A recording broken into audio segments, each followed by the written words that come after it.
Srivastav. He's the academic assistant director here at CSSP. And we have one more friend, Mr. Kamal Kumar Srivastav. He's a research scholar. He also helps us in a lot of things. So this is our brief team. And now I think I would hand over to Sanjay ji to start the whole program. Sanjay ji. Okay, sir. Thank you. So, Mohindru, kindly on your video, so we could see you all. He is already on the video, Sanjay ji. अच्छा अच्छा. नहीं नजर नहीं आ रहा. I can see a very good face of Mohindro, so I'm sure it's only your setting problem. So thank you all for being here on the issue of Manipur and its crisis. So for the last 3 months, what has gone wrong for this state, we must understand and analyze the situation. Why this is happening in Manipur? Still after 3 months have elapsed. So there are so many questions, there are so many ifs and buts, there are so many political considerations, there are so many historical background also for this state. So to understand the present situation of Manipur, we have today with us on the desk as a special speaker and from Manipur itself. So that's our, you may call it, that is the special thing for this webinar today, that Professor Mohindro is with us today and he is from Manipur. So whatever he will present here, what I feel that would be the first hand information. So we should definitely be very thankful of him that he is here with us, and for almost 1 hour or 45 to 1 hour, he will be delivering some kind of things on Manipur people, Manipur state, its location, its geopolitical situation, its international boundary, and there are so many things which are very much we are very much curious to know about all these things. तो हमारे साथ मोहिंद्रो जी हैं. मोहिंद्रो जी का एक छोटा सा परिचय मैं दे दूं कि आपने मणिपुर इम्फाल यूनिवर्सिटी से ही आपने अपना अध्ययन पूरा किया. एमए पीएचडी जेआरएफ रहे पॉलिटिकल साइंस में, ही ह्यूमन राइट्स में डिप्लोमा किया. इसके अलावा आपने बहुत सारे रिसर्च पेपर्स आपके प्रकाशित रहे. आप एक रिसर्च जर्नल भी निकालते हैं और बहुत ही उच्च कोटि का है, बहुत ही समृद्ध है, और बहुत सारी आपकी इनकी किताबें भी, एडिटेड बुक लगभग इन्होंने 22 लिखी हैं और 2 किताबें इंडिपेंडेंट बुक्स के तौर पर है. रिसर्च प्रोजेक्ट इन्होंने अब तक 12 किए हुए हैं और इसके अलावा ये आईसीसीआर के मेजर प्रोजेक्ट भी आपने किया हुआ है और स्टेट सुपरवाइजर आप हैं सीएसडीएस के, जो दिल्ली में जो संस्था है सीएसडीएस, उसके आप स्टेट सुपरवाइजर भी है. तो कहने का मतलब कि इलेक्टोरल पॉलिटिक्स का जो डायमेंशन उसको भी आप बहुत ही बेहतर तरीके से समझते हैं. और इसके अलावा तमाम सारे बॉडीज के आप लाइफ टाइम मेंबर भी हैं, इफ्ता के हैं, और इस तरीके से ये तमाम सारी चीज. इनके अलावा इनको अवार्ड भी मिला हुआ है, इंटरनेशनल अवार्ड भी है, और वो है परफिक्सियो अवार्ड, और 2020 में ये इनको मिला था, न्यू दिल्ली में मिला था. Campbell university north Carolina USA ने इनको ये अवार्ड दिया हुआ था. तो कहने का आशय ये है कि इसके अलावा इनको जी राम रेड्डी नेशनल अवार्ड भी मिला हुआ 2020 में. एकेडमिक एक्सेलेंस अवार्ड भी 2020 में मिला. तो यानी 2020 जब पूरी दुनिया कोरोना से भयभीत थी तो मोहिंद्रो जी लगातार he was busy producing something very academic, and that's why he got 3 awards in 2020. तो हमारी तरफ से सीएसएसपी की तरफ से आपको बहुत बहुत बधाई और धन्यवाद कि आप ऐसे शख्सियत के तौर पर यहाँ पे उपस्थित है. और मैं इस मंच के माध्यम से सभी जितने भी पार्टिसिपेंट्स यहाँ पर हैं different parts of the country, आप सभी का मैं स्वागत करता हूँ सीएसएसपी के इस वर्चुअल वर्ल्ड पे.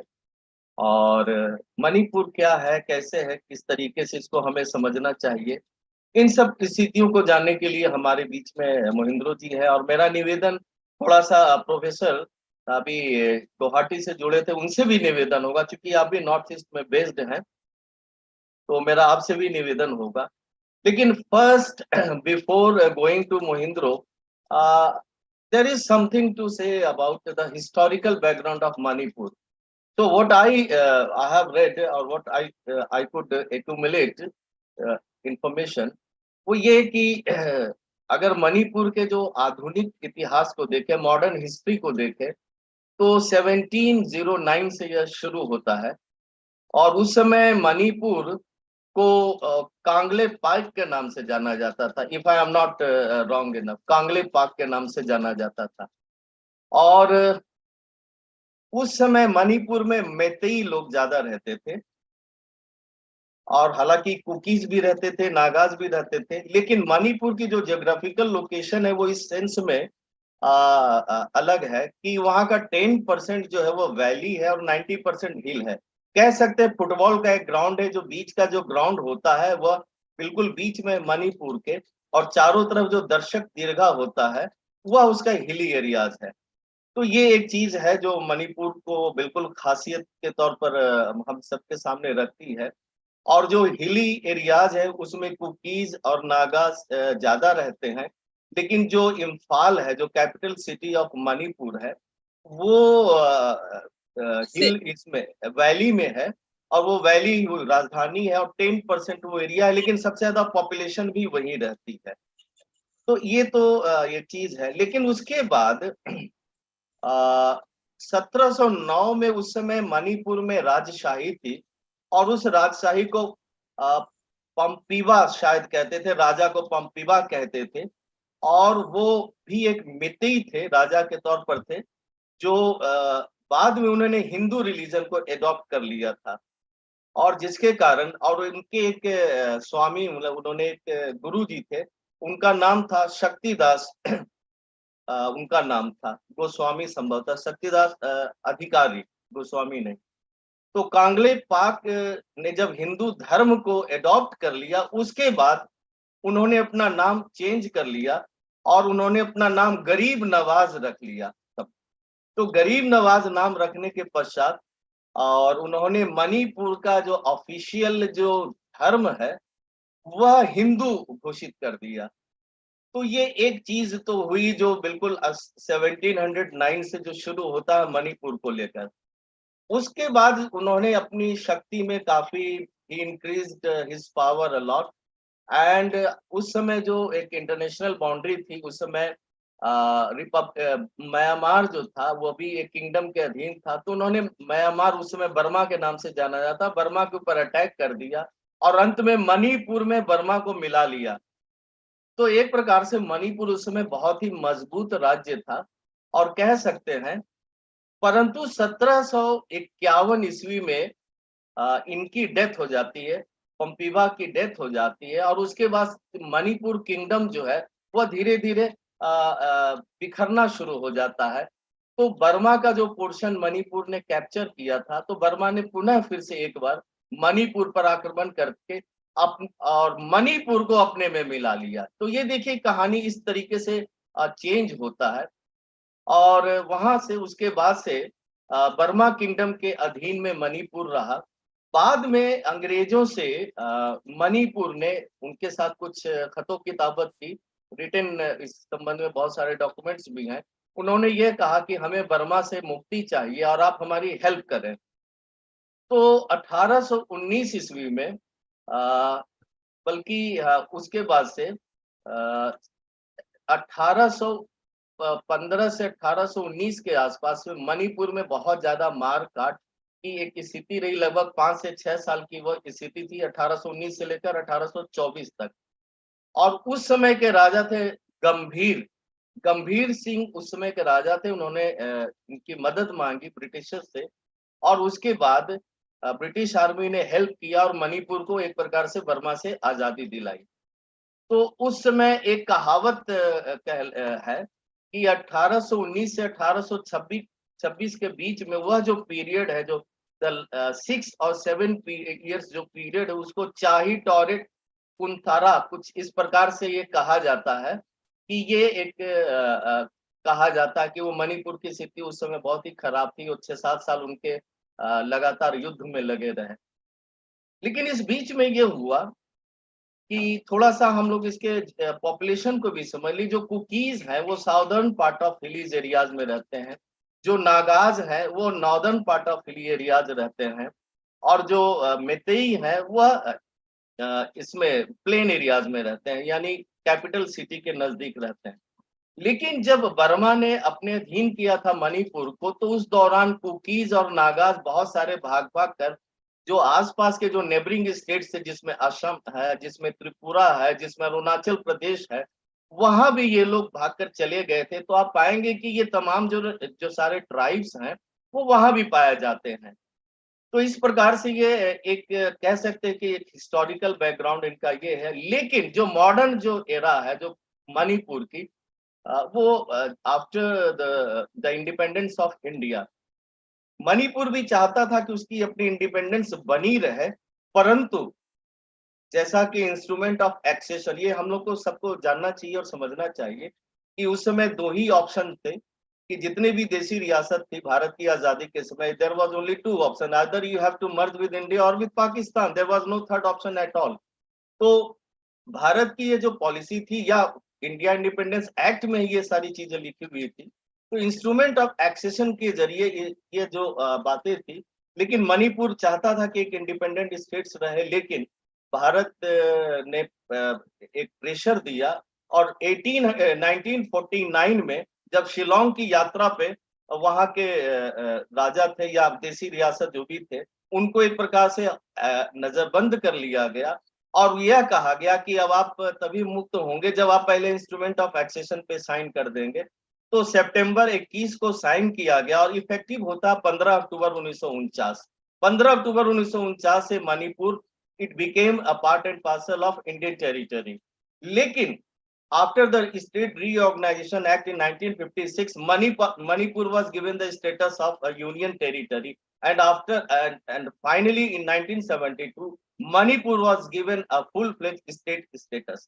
So this is a brief history of Manipur, और मुझे लगता है कि in that historical background we should analyze and we should try to understand the Manipur situation of today, जो 3 और 4 मई से भी शुरुआत हुई और जिसके बारे में बहुत सारी बातें आई हैं। तमाम सारी महिलाओं की आप कह सकते हैं आपत्तिजनक जो घटनाएं घटी है, और कुकीज और मैतेई के बीच में जो इस समय जो एनिमोसिटी चल रही है, तो बहुत सारे इश्यूज हो सकते हैं, बहुत सारे एंगल हो सकते हैं, हम लोग तो कुछ भी नहीं जानते। तो that's why on that very note we have with us Professor Mohindro, and I invite you. So please, now your time starts now. So Professor Mohindro, okay.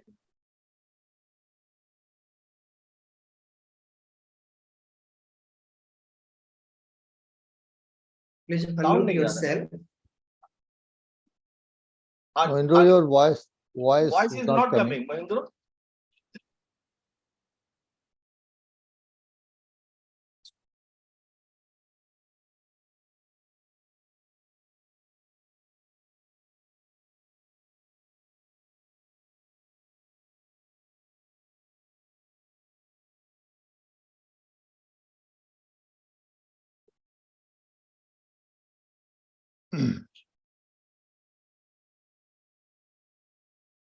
It is showing unmuted, but the voice is not coming.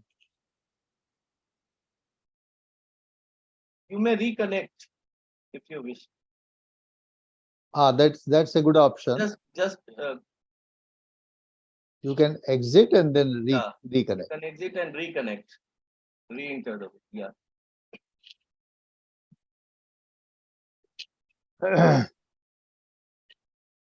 Sir जब तक महिंद्रो जुड़ते हैं तब तक हम लोग इस चर्चा को आगे बढ़ाते हैं। बिल्कुल बिल्कुल तो बिल्कुल। 3 मई 4 मई 2023 से मणिपुर में नहीं संजय जी, हाँ sir, don't indulge into that, let अच्छा हाँ वो उनके जुरिस्डिक्शन पे छोड़ दीजिए।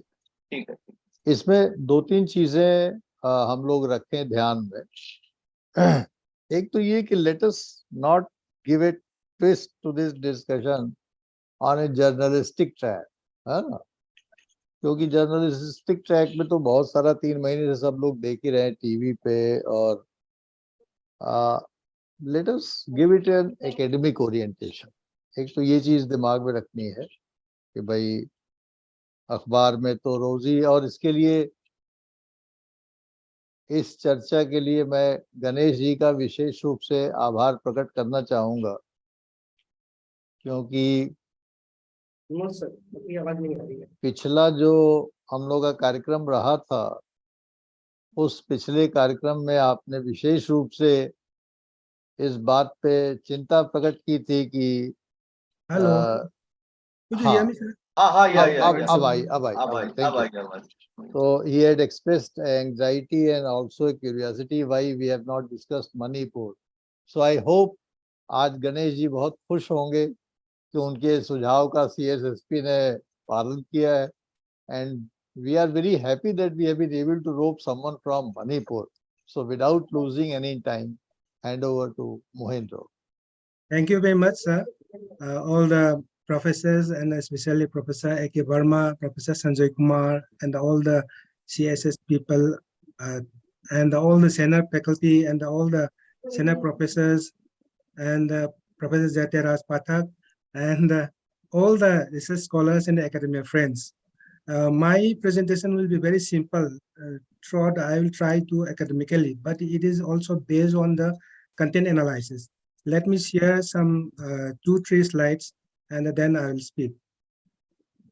Let me share. Could you see, sir? Yeah, we can. Yes. Yeah. My topic will be Manipur conflict and the theory of Lebensraum. So let me first try to define this Lebensraum. This is German living space policy of Nazi Germany that involved expanding German territories to the east to provide land and material resources for the German people while driving out Jewish and Slavic people. Then the origin of this word is the idea of German people moving into territories in the Eastern Europe was not without historic precedents. Since the medieval period, people from German states had moved east as their homelands became overpopulated. It was not until the beginning of the 20th century, however, the concept of the Lebensraum of or living space was formally defined. The term was first used by German geographer and ethnographer Frederick Rachel. So my topic will cover the first one about the Manipur. Regarding the historical background of the Manipur is very nicely mentioned by the Professor Sanjay Kumar. It is modern enough, I think so. Let me briefly highlight a very short regarding the Manipur. Manipur is the Indian state since 1949. It was sovereign country, kingdom having more than 3,000 years and under colonial British India rule after defeating Anglo-Manipuri War in 1891. And its territorial boundary was expanded up to the Nagaland on the north and up to the Myanmar on the southeast. 90% of the total geographical area of the Manipur is covered by hill and 10% is valley. Some parts of the Manipur were also declared disturbed area under the Armed Forces Special Power Act 1958 since its inception of 1958. Then geographical land laws, then Manipur has been facing a unique problem with 90% of the population residing in the 10% of the valley land in Imphal and the surrounding areas. Anyone can come and buy land, including the non-indigenous populations, whereas the Meiteis, who are in the general category, cannot buy any land in the hill, which constitutes 90% of the state land. There is an imbalance in the right of possession of land, creating a rift between the valley dwellers, Meitei, and the hill dwellers. Then origin, the racial origin of the predominant ethnic communities of Manipur, namely the Meiteis of the valley and the Naga communities in the hills, are one and the same. There are evidence which testify that both the so-called hill people and the plains people of Manipur lived together in the hills, as the valley was waterlogged in the early prehistoric period. When the water receded after a considerable period of time, the valley became dry and fit for human habitation. Some of the people came down from the hills and settled in the valley. finding it more suitable for agriculture. Thus, they came to be known as Meitei of the valley area, while those who continued to live in the hills came to be known as the hill people of the various tribes. This theory of the identical origin of the people of the hills and the valley of Manipur is strongly supported by the T.C. Hudson in his book, The Meiteis, which is considered a classic to be referred to in any study about Manipur. It is also supported more significantly by the oral literature of these various communities. Manipur is one of the states situated in the northeastern region of India. It is an isolated hill-girt state. It is a charming place encircled by 9 hill ranges of all sides with a small and beautiful oval-shaped valley at the center. The state has 352 kilometers long international border with Myanmar to the southeast and a 502 kilometers long border with the adjacent state Nagaland of the north, Kasa district of the Assam on the west, and the Sin Hills, Myanmar, and Mizoram on the south and the southwest, and the Sumatek and the Upper Chinwin of Myanmar on the east. The geographical area of Manipur is 22,327 square kilometers. However, it was already decreased on the Myanmar side due to encroachment of the Myanmar. The population of Manipur as per the 2011 census was 27.1 lakh. However, at present, the population of the state may about 32 lakhs approximately. Since many years, people have been demanding to repeal Draconian Act of Armed Forces Special Power Act. Government of Manipur has also withdrawn APASPA as trial basis from 7 assembly constituencies in Imphal areas, in spite of the central government not favoring it. On 12 August 2004, subsequently it was withdrawn from different areas under 15 police stations in the valley districts of Manipur for 6 months, starting from 2022 April. The Nagas, Kukis, and the Meiteis have shared common spaces and have been competing for the same land and the other resources, thereby leading to an ethnic conflict which has often manifested itself in violence and bias against each other.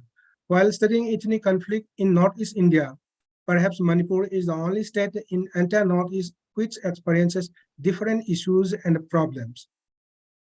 The divide and the rule policy of the colonial administrations in relations to administering the hills and the plains of Manipur and the introduction of Christianity among the tribal groups of Nagas and the Kukis and further widen the cultural gap with Meiteis who are cohesively converted into Hindu by the then King Pamhaiba during 1709 to 1748. The 40-year rule of Manipur by Pamhaiba, who is popularly known as Garib Niwas, became the crucial turning point. Moindro, just a minute. Your slide is not moving. Yes, this is only that Okay. only the headlines. Then he made it point to draw all his objects within the ambit of the newly embraced Vaishnavism and the Vaishnavite movement from Bengal that swept over the Imphal Valley, resulting into a sudden transformation of socio-economic formation in the valley from tribalism to ethnicity. The influence of Vaishnavism became very strong, and it was visible in the change in their dress, food habits, and even in the adoption of Bengali as the script for Meitei language.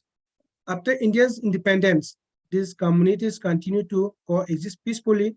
However, owing to separate aspirations and the perceptions increasingly regarding overlapping claim over natural resources, gradually they move apart. Certain post-independence development depend these prejudices, leading to the inter-community ethnic classes. These classes also hasten the formation of various armed groups affiliated to respective ethnic communities. The insurgent outfits, therefore, were not waging struggle against the establishment, but were now seen more as necessity against the hegemony on the violence perpetrated by rival communities. Then let me come to the genesis conflict of Naga issue, Kuki issue, and the Meitei insurgents. Let me take the first Meitei nationalism. Eventually, the normal monarchy in Manipur The king lost much of their authority and the independence to the British. In spite of losing their authority to the British, the kings continued to oppress the commoners by levying prohibitive taxes on the commoners for all socio-economic activities, thus inciting political consolidations of the Meiteis against the monarchy. The political awakening among the Meiteis began against the monarchy. The accommodation of the Meitei aspirations within the large Indian nationalism was not easy. The accumulated grievances of being discriminated had led to the articulations of demand for secession by some quarters. These accumulated grievances of being discriminated even led to the articulations of a demand for secession by some quarters. In fact, the demand for secession is an extreme expression of wounded nationalism. In the post-independent context, the revolutionary movement in Manipur are an outcome of several deep-rooted factors, namely a perceived forced merger princely state by India, the threat posed by the Naga movement, poor governance, neglect from central government, and the crisis of identity, which are the motivating factors in the revival of Meitei nationalism. Indian apathy towards the political aspirations of the people of Manipur after the merger with India, economic exploitations, and the policy of internal economy followed towards Manipur. The bureaucratic aloofness as a result of the imposition of central rule in Manipur for 23 years, 1949 to 1972, growth of a highly educated elite group followed by a serious problem of unemployment of the youth, then exposure of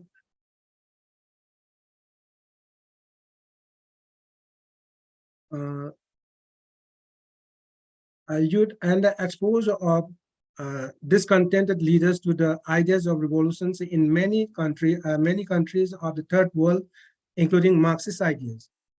The important revolutionary movements are United National Liberation Front in 1964, then People Liberation Army in 1978, and the People Liberationary Party of Kangleipak in 1977.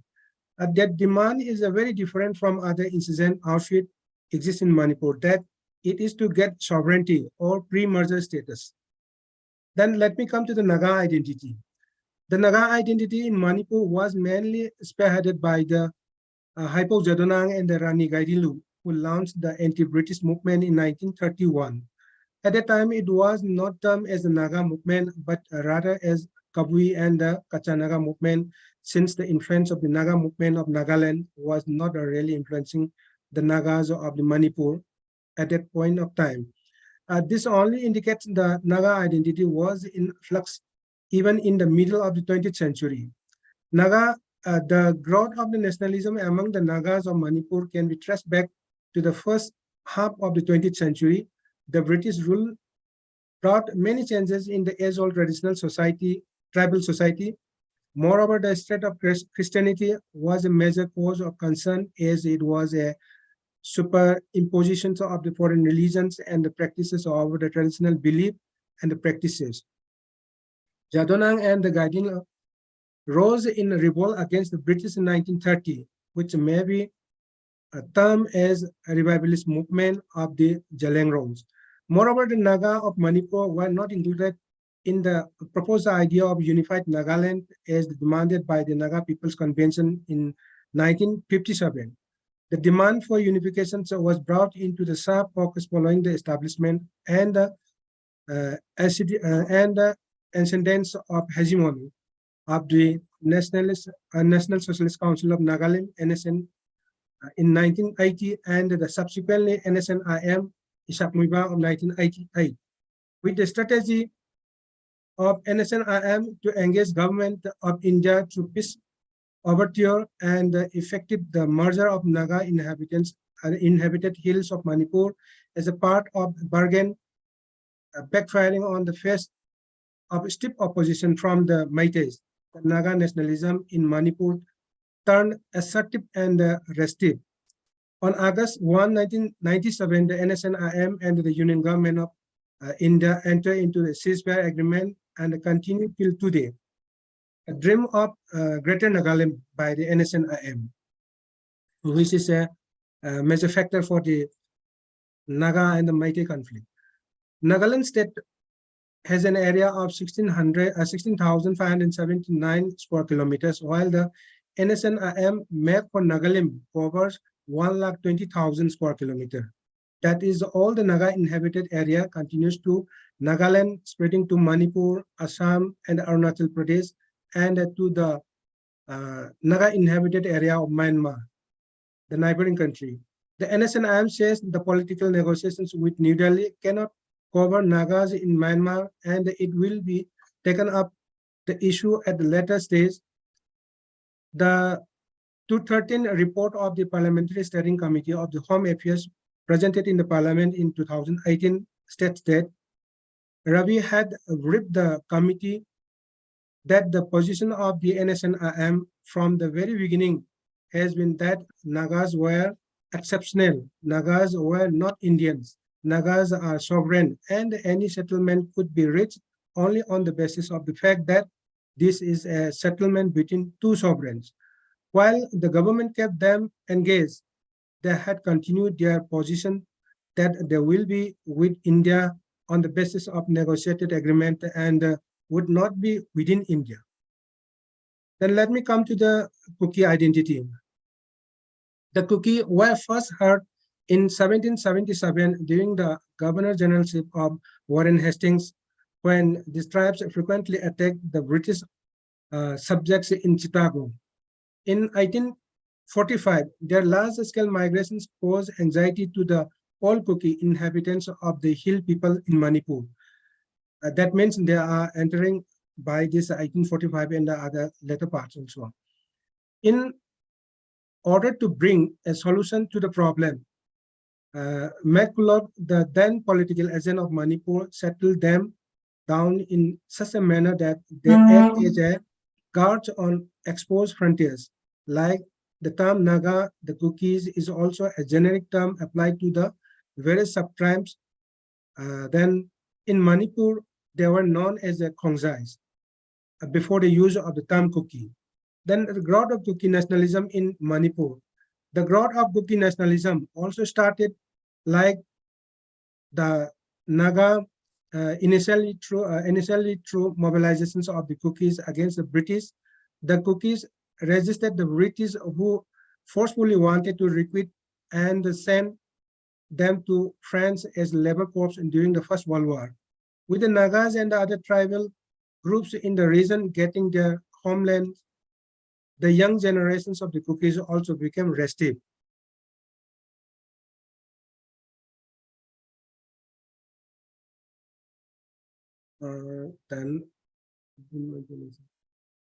Restive. The sense of desperateness has increased manifold, with the NSN gaining ground in the hills of Manipur since 1980, and the Naga demand for unification started becoming louder. The demand for Kuki homeland, called Jalengam, land of freedom, was spearheaded with the formation of underground government called Kuki National Organizations and its arm wing Kuki National Army in 1988. However, the territorial claims of the Kukis overlap the territorial claims of the Nagas in Manipur. These therefore creates insecurity and anxiety within the Kukis, bringing them closer as a community against the perceived hegemony of Nagas. Then historical factor. The growth of the Meitei identity, Naga identity, and the Kuki identity has evolved throughout the history. After the imposition of the British rule in 1891, there emerged a system of unjust social and religious discriminations and exploitations under the influence of a very conservative and orthodox Hindu Vaishnava institutions called Brahma Sabha, which deeply hurt the feelings and the sentiments of the people in general and the non-Hindu tribal people of Manipur in particular. That was perhaps the beginning of the emotional alienations of the hill people from the Meitei people. It is also a well-known fact that the kings of Manipur and later even the British used the Kukis to attack the Nagas, to keep them under control, which widened the gap between them. In the long run history of Manipur, there was not a single instance of communal riot in Manipur's history until December 1992, when riots broke out between the Nagas and the Kukis. This continued up to 1995, which is indeed strategy of area domination. Then Meitei Pangal conflict on 3rd May 1993. It was sparked up due to a rumor and subsided as soon as it cleared, as there were no outside instigators. It was followed by another communal ethnic flare-up between the Kukis and the Paites, who belongs to the same Kukis in Mizo groups in the year 1997-98. Thus, the historical prejudices is keeping hatred among the different ethnic groups alive. Then, ethnic assassin and insurgent group. The continued insurgency across Manipur by various groups aligned along ethnic lines as generated institutions of its own. These armed groups have their own apparatus and functionaries who levy taxes and try to channelize their respective ethnic clans to follow their dictates. These groups fall broadly into 4 categories: the Meiteis, Nagas, Kukis, and the Meitei Pangals, Muslims. The situation has been further compounded by the inability of successive state government to meet the growing aspirations of its people. Dissatisfactions with the state government has also gained an ethnic dimensions, since the tribal groups were generally critical of the state government, which was largely dominated by the Meiteis. Armed conflict in Manipur has thus been increasingly polarized along tribal lines, and the diversity of interests on the ground has thrown up a large number of groups, but these groups are not without some commonalities. All of them have devised a number of means to generate revenues, primarily from within their areas of domination. However, the cumulative impact has been a breakdown in law and order and the administrative machinery. Some people consider that having a militant outfit from their community is essential for their survival and to look after their interests. Then let me come to the direct point of this conflict situation, present turmoil, then hymen and mayhem. It is due to the first government initiative for war on drugs, intensifying the eviction, identifying and eviction of forest enclosures in the reserve forest area. Subsequently, ban and the blockade started in the Kuki dominated areas, mainly National Highway 39, Kangpokpi, during this first 10th March 2023, before ahead of this conflict started. Then during last week of the April 2022, different ranger offices of the forest in the Chochampu district were burned down by the Kuki miscreants. Since long back, law and order seems to be collapsed in hill districts in general and the Chochampu district in particular, where many illegal immigrants from Myanmar has already settled even before military junta started in Myanmar in 2021. However, the influx of illegal immigrants was very high due to the porous international boundary on the one hand and the similar ethnic groups on the other hand support such influx on humanity ground. As there is a long-term plan of Jalengam, since the inception of the Kuki insurgent groups like Kuki National Organization and the KNA in 1988, different illegal incidents were deliberately happened and geared up for this 3 May 2023. Meticulously planned, last week of the April 2023, almost all the Kuki sheltered and employed in the surrounding Impal Valley in government and the private had already left to different safer areas. Many IS, IPS, MCS officers have taken leave from concerned higher authority for 1 or 2 months leave and settled in different parts of India in the metro cities like and in Delhi also. Students, helpers, then manual laborers and the other workers of the Kuki have already left to the other places from the Impal. Even most of the Kuki patients who are undergoing treatment in the hospitals in Impal had discharged on armed rigs. String objections against the policy of war on drugs and the forest conservation initiative was shown in the public rally of the Kuki on the 29 April 2023, where they insulted the chief minister of Manipur with a remark of slang and arrogant hate speech, which is a clear nature of the lawlessness in the Hill district, in the sense that no action is initiated to those culprits. On the same night itself, a public open gym to be inaugurated by the chief ministers of Manipur on the next day was also burned down. Then let me come to the fact history of the Kuki immigrants. As per plan to arrive the destinations of the Jalengam, they are trying to develop fact history through publications of fabricated edited books and papers in the reputed journals, as well as in the mass media and the social media platforms.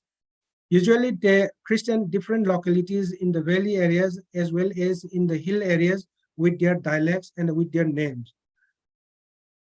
As revealed by the diary found on the Kuki militant kill in the violent conflict, more systematic planning and the execution began over many years. Their plan of action included rewriting the Kuki history, deliberately manipulating facts, brainwashing youngsters, portraying Meiteis as their enemy, warring not to antagonize Nagas, befriending India by offering services to intelligence and security services, giving military training to the young men, young Kuki men, then using drug trade to earn revenue. Since long back, they claim Anglo-Kuki war was happened. However, many Naga and Meiteis denied it as a manipulated history. Besides a book, Anglo-Kuki War, edited by Zakogam Goite and Thongkalan Haukip of the Jawaharlal Nehru University assistant professors, published in 2020 by Rootless India. Then, Lesipria Kanguzam filed RTI to the Ministry of the Home Affairs Government of India regarding the Anglo-Kuki War. However, the ministry replied that there is no such incident happening in the history of India. Subsequently, the Federation of Hongmi, a civil society organization of the Meitei and the Nagas, has lodged an FIR at Impal West police stations against the author of the book, that the Anglo-Kuki War 1917 and 1919.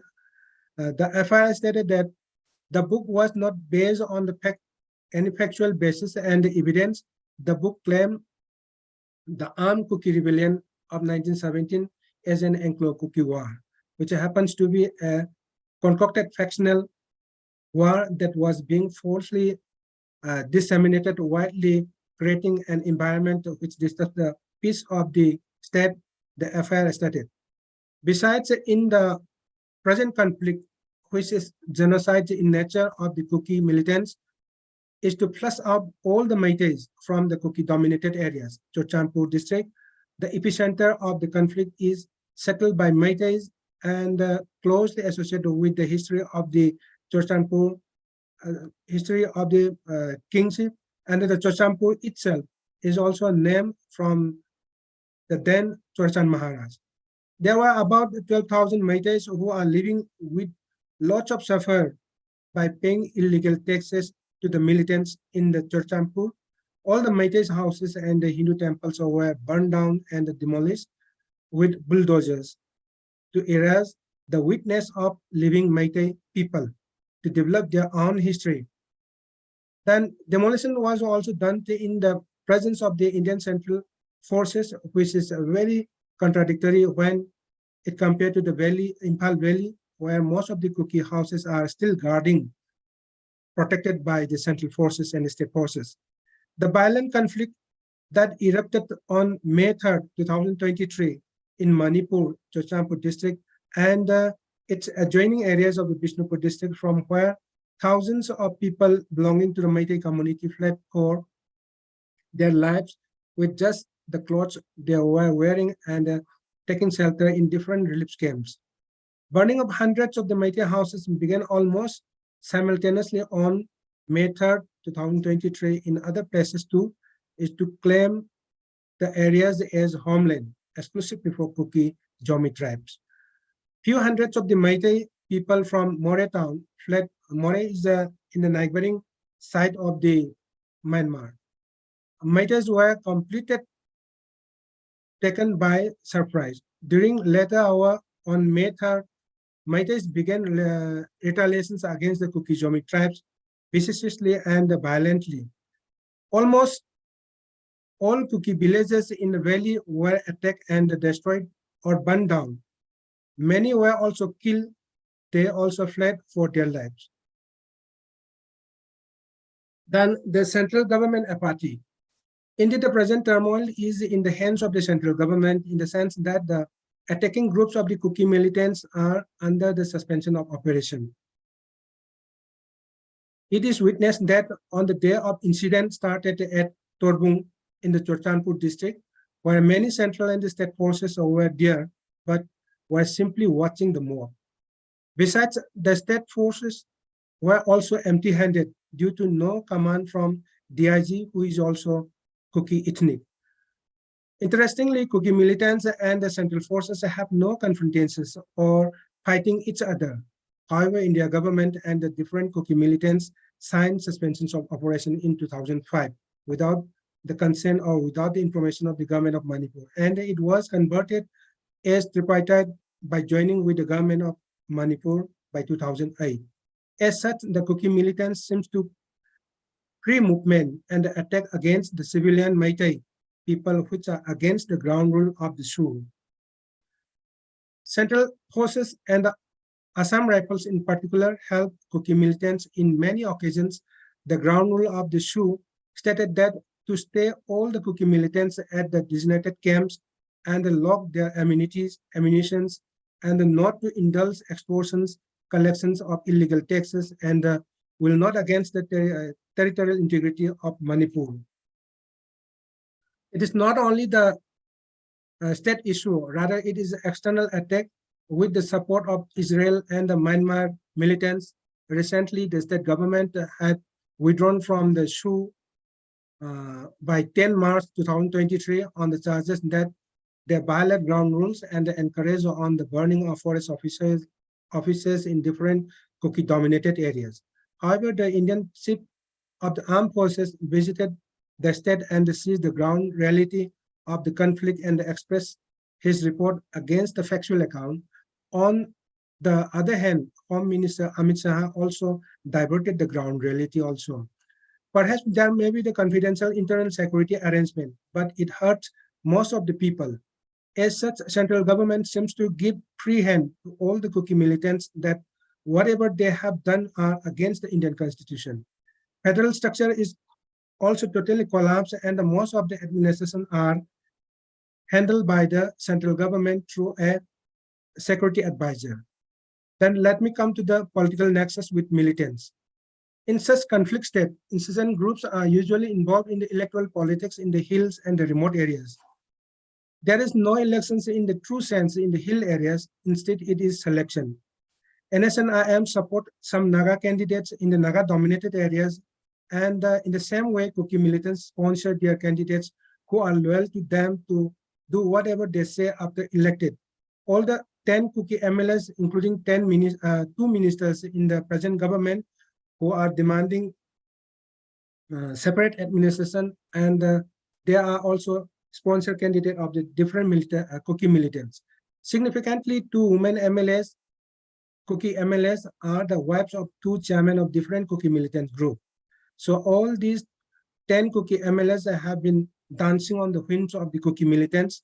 They submitted proposal of separate administrations to the central government, which is against the oath that taken in the MLA, that taken at the time of the MLA.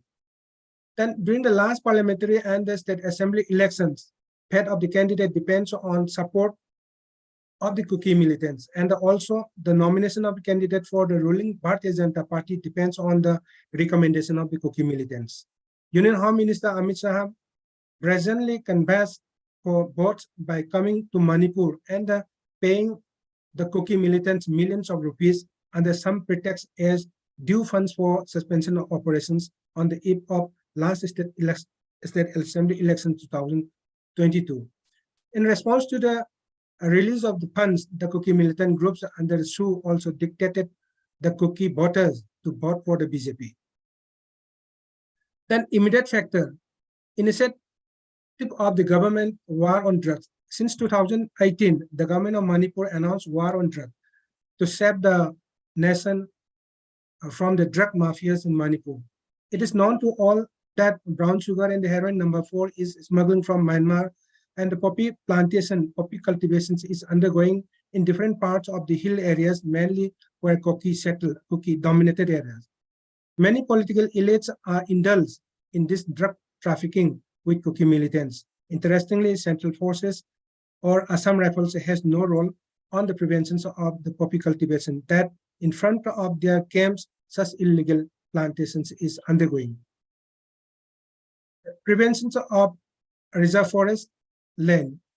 As initiative to preserve the forest reserve areas, the government of Manipur has demolished all enclosures through a proper procedure. Enclosures of all the communities have their own arrangement. However, Kuki militants, Kuki communities strongly resist such initiative. Then NRC, National Registration of Citizenship.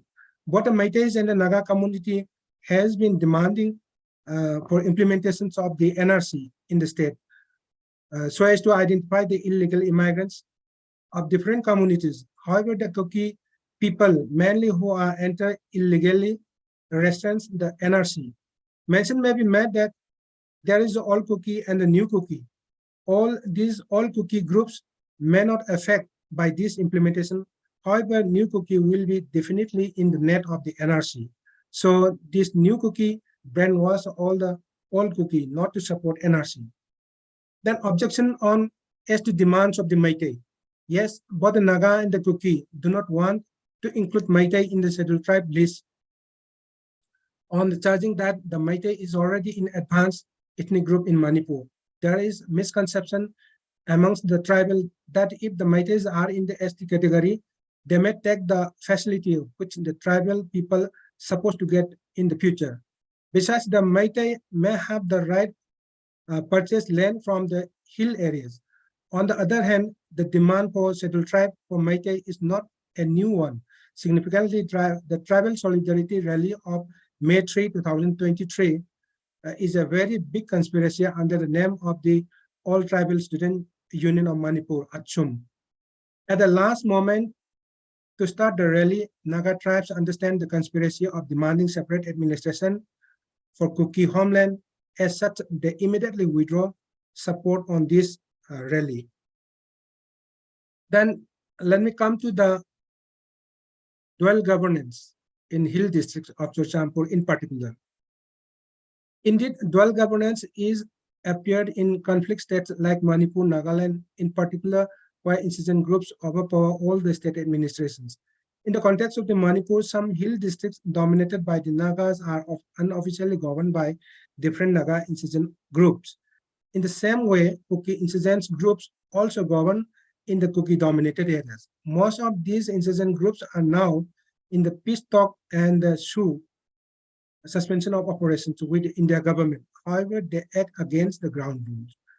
For the development of the hill areas, the existing government has also initiated different programs like Go to Hills to look after the requirements of the people directly by the ministers and even whole state cabinet meetings in the different hill districts.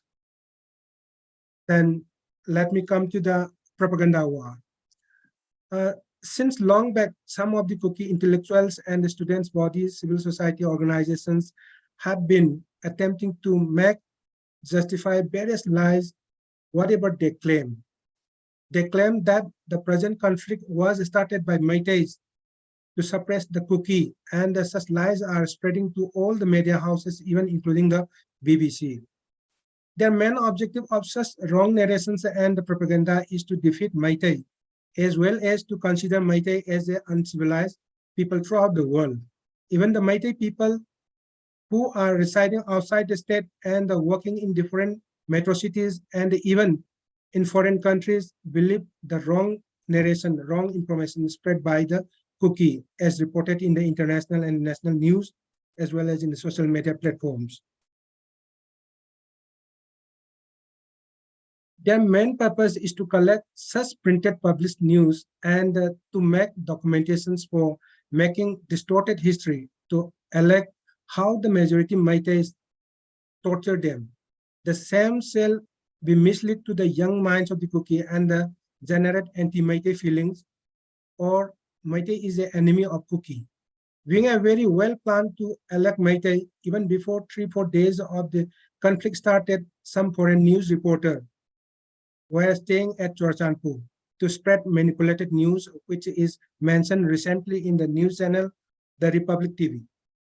Such propaganda were very plenty in the social media and some particular national newspapers and the TV channels in subsequent days of the May 2023. Meitei intellectuals and the civil society organizations believe that truth will remain as truth. If the Meitei is wrong, we will get the penalty, and if they're wrong, they will face the penalty accordingly.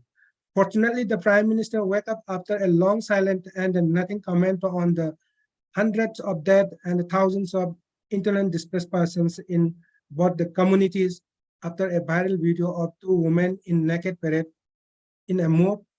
It was also nothing mentioned on the existing conflict except on the matters of the women's dignity and appropriate action to be taken up. Indeed, the viral video recorded on 4th May 2023 and viral just before a day of parliament session to be started on 21 July 2023. It is a counter-product of retaliation against the inhuman acts of the Kuki militants committed to the Meitei women in the Churachandpur on 3rd May 2023. With this viral video, many reporters and YouTubers have rushed to the Manipur to cull the ground reality, and they started reporting the reality of the conflict, where they found Kuki militants with sophisticated ammunition attacked the periphery areas of Delhi and the hill districts. As such, the wrong propaganda and the mislead informations, what they published earlier was useless. Besides, some civil society organizations like Coordinating Committee on Manipuri Integrity and the All Manipur United Clubs organizations and the other civil society organizations met also effort to clarify the reality to the outsiders and the concerned authorities along with the genuine proof records. Then federalism to unitary control, confusion.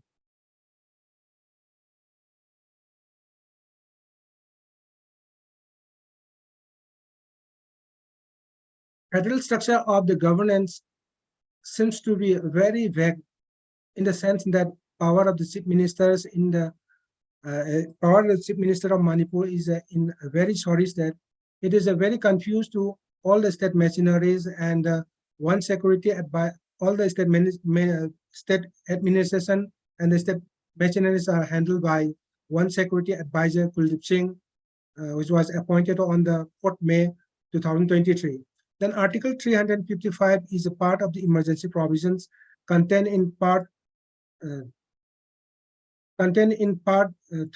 of the Constitution of India from Article 352 to 360.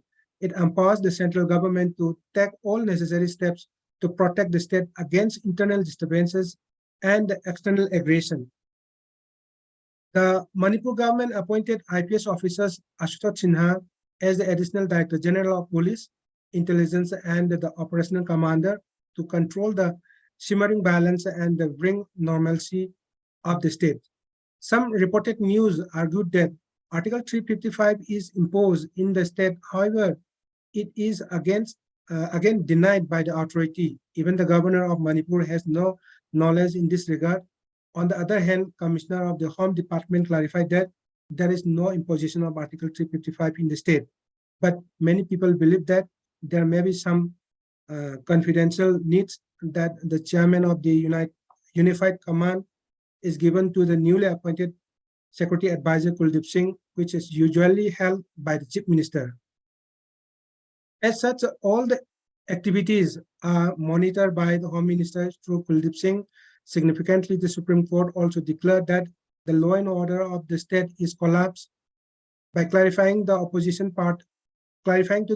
party in the parliament for why the central government did not impose president rule in the state. Amit Shah stated that Chief Minister and Biren Singh is very cooperative. It implies that all the functions are seemingly controlled by the central government without consultations with the state government. It is also witnessed when there was a very high tension in between the two confronting groups, while the Indigenous Tribal Leaders Forum of the Kuki, spearheading Kuki civil society organization, demand to celebrate mass burial of the Kuki militants to be done at a disputed area of the Torbung on 3rd August 2023, that their movement was withdrawn when the State Minister of Home Affairs appealed to in a letter to seize the area for 7 days. At the same time, the State High Court ordered to maintain status quo in the Torbung. In this matter, the ITLF also announced that they will stay back with the order of the Ministry of Home Affairs. Then the reality of the tribal solidarity rally, thousands of people took out the tribal solidarity march in the hill districts of Manipur and expressed their oppositions to the demand for inclusion of Meitei in the settled tribes category. The protest rally Christian Tribal Solidarity March was organized by all tribal student union under the theme, "Come now, let us reason together." While the protest rally ended peacefully in several hill districts, the scene was otherwise in the Susampur, Moira, Modbung, and More, with the reports of arson, vandalism, and the confrontations taking place. It all began when tribal groups in Manipur called for 12-hour total shutdown in protest against the state government's survey on reserve forest, protected forest, and eviction from village on the day of Chief Minister Biren Singh visit to Chochampur on April 28. Then on April 27, a day before the Biren Singh visit to Chochampur, an open gym the Chief Minister was scheduled to inaugurate was set on fire. Then April 28, Section 188 was imposed along with the 5-day suspension of internet services. Protesters and the security forces clashed with police using tear gas shells to disperse the mob. According to sources, police forces were not removed from the district despite the Indigenous Tribal Leaders Forum agreeing to withdraw the protests. A mob gathered in the Tuibong Bazaar area and resorted to burning tires on the roads, then came to this May 3rd incident. Then let me come to the narco-terrorism and the underlying nexus before coming to the conclusion. Narco-terrorism is a huge threat to the national security, and there are enough evidence of the involvement of the armed militants under SHU as well as non-SHU groups in funding of poppy plantations and drug trafficking. Now, many legislators are directly or indirectly in the poppy and the drug business. Manipur is now under threat to become a new golden triangles, and if this remains unchecked, this will result into a massive national security threat and lead to the irreparable damage. Then let me come to the conclusion. We must condemn divisive politics triggered by drug mafia and armed militant groups in Kuki-Jo, supported by their political class. The mindless violence has resulted in irreparable loss of lives and the property of both sides. Whether it is the Kukis or the Meiteis, the painful story of the victims is the same. In most cases, it is the innocent civilians who face the brunt of this carnage. This violence is orchestrated by the drug mafia and the Kuki militants, and further endorsed by the political classes and the unassuming Meitei publics have fallen prey to this provoked retaliatory action. Since the start of the violence in Manipur on May 3rd, 2022, there had been a lot of fake news and false propaganda being circulated in social media, national and international news channels. Meiteis have been projected as perpetrators of violence in the valley districts. However, burning of Meitei houses in the Kuki-dominated areas of Chorchanpur and the Kalpokpi districts are not brought to the light, whereas in the ensuing violence, both sides have suffered massive destructions of property and the loss of lives, and the suspect news are still circulating in the social media. It is only aggravating the situation and is becoming a hurdle in bringing back normalcy, which has resulted in creating a big division amongst the two communities. The reality behind the facet of anti-reservation protest lies a web of well-crafted action by the Nexus Kuki militants, frontal organizations, intellectuals, and politicians. Even after 30 days or 40 days of the eruptions, violence, and several Meitei houses at the Shugnu Kaksing district in the periphery area of the hill districts are burning down. Then let me highlight some suggestions. Bring back peace and harmony in Manipur, enforce rule of law and protect the lives and the property of Meiteis and the Kukis, constitutional protections of Meiteis and the Meitei Pangal, people of Manipur, protect the religious places of both Hindu and Christian churches in Manipur, stop illegal infiltrations, illegal immigrations from Manipur, stop narco-terrorism, protect Manipur hills from ecological threat and the challenges due to poppy plantations, immediate abrogation of the SHU, suspension of Operation PAC with the Kuki militants and the disarming Meitei youths, then stop making another golden triangle in Manipur hills, maintain and protect the coexistence and the territorial and the administrative integrity of Manipur, take action against foreign militants and protect national security of India and the constitutional protections of the Meiteis. Manipur Land Revenue and the Land Reforms Act needs to be reviewed. The entire state of Manipur should be declared a hill state and the divide between the hill and the valley must be erased. Thank you very much, sir.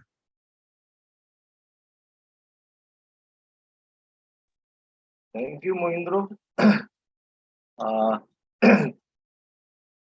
बहुत many congratulations for presenting such a wonderful presentation of yours on your self-state, that means Manipur. And there are so many dimensions of this presentation, from Kuki, Meitei, tribal conflict. Basically, what you want to draw the attention that giving status to Kuki, Meitei, scheduled tribe status is one of the fundamental cause of this present conflict. This is one of the reasons. No, sir, no. Meitei giving tribal status to Meitei.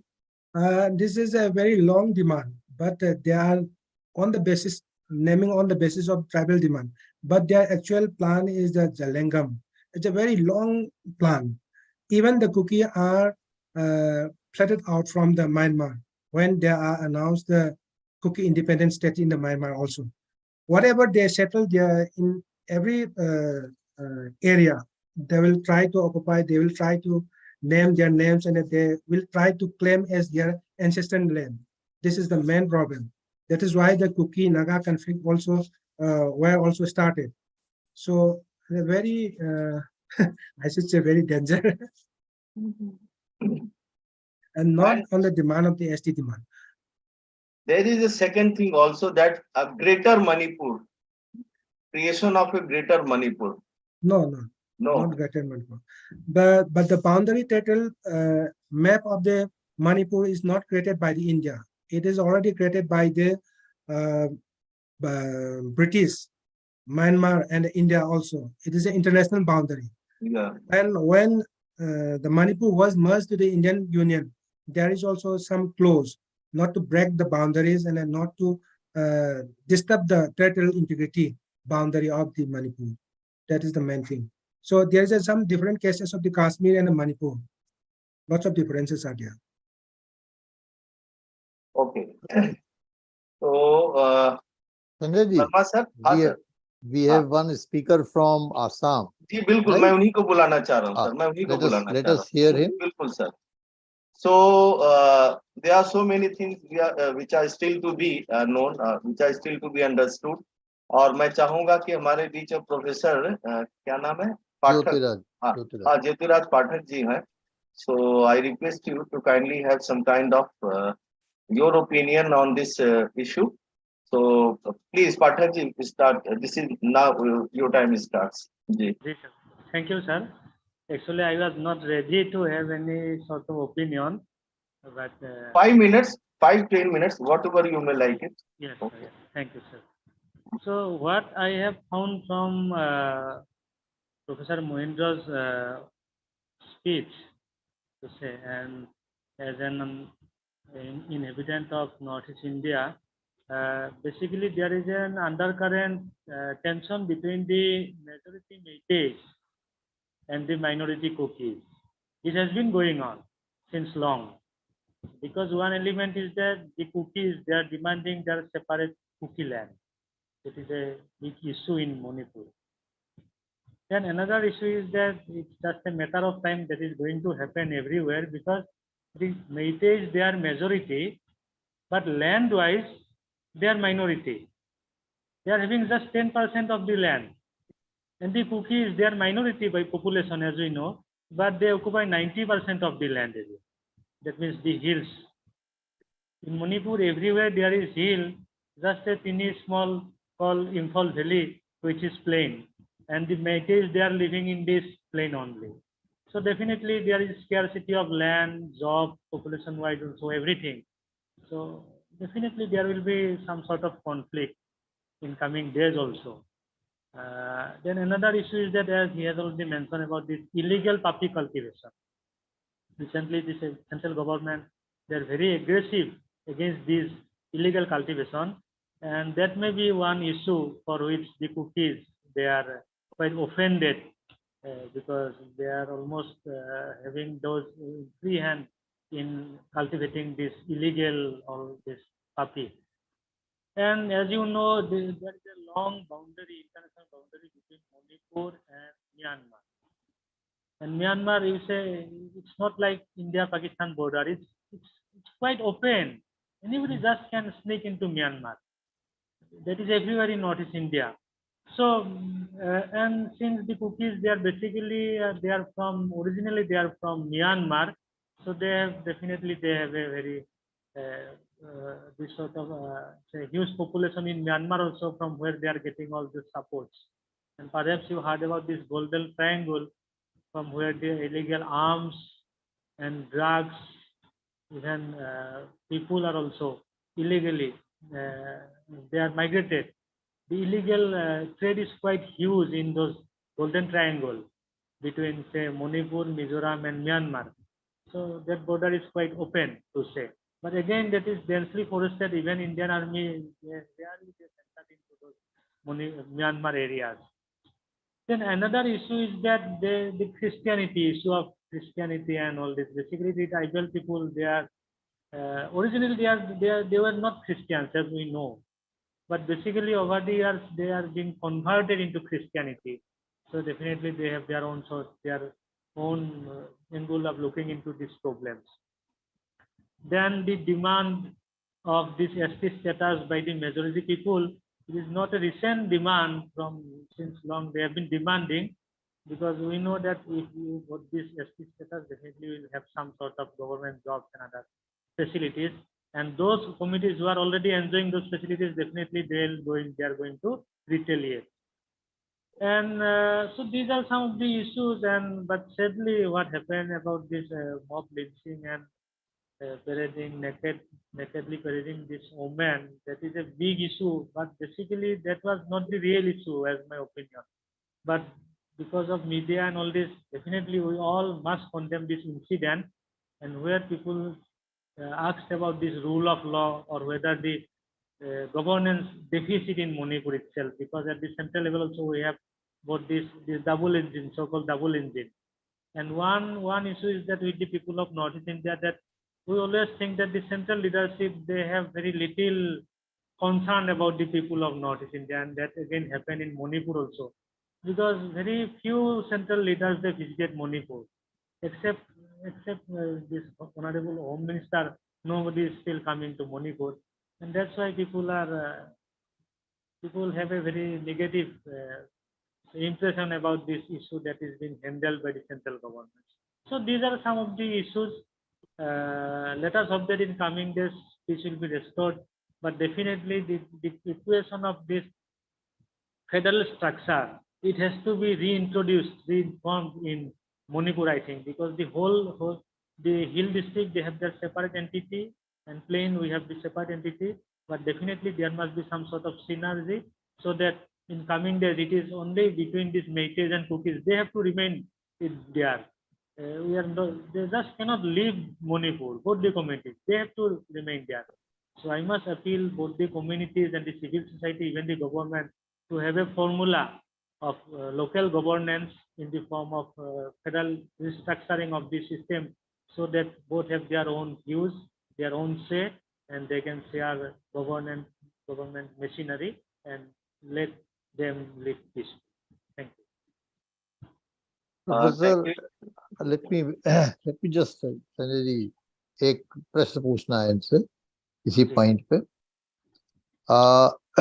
do you have any suggestion, academic suggestion on this, because there seems to be an imbalance, as we have already seen the geographical and demographic imbalance.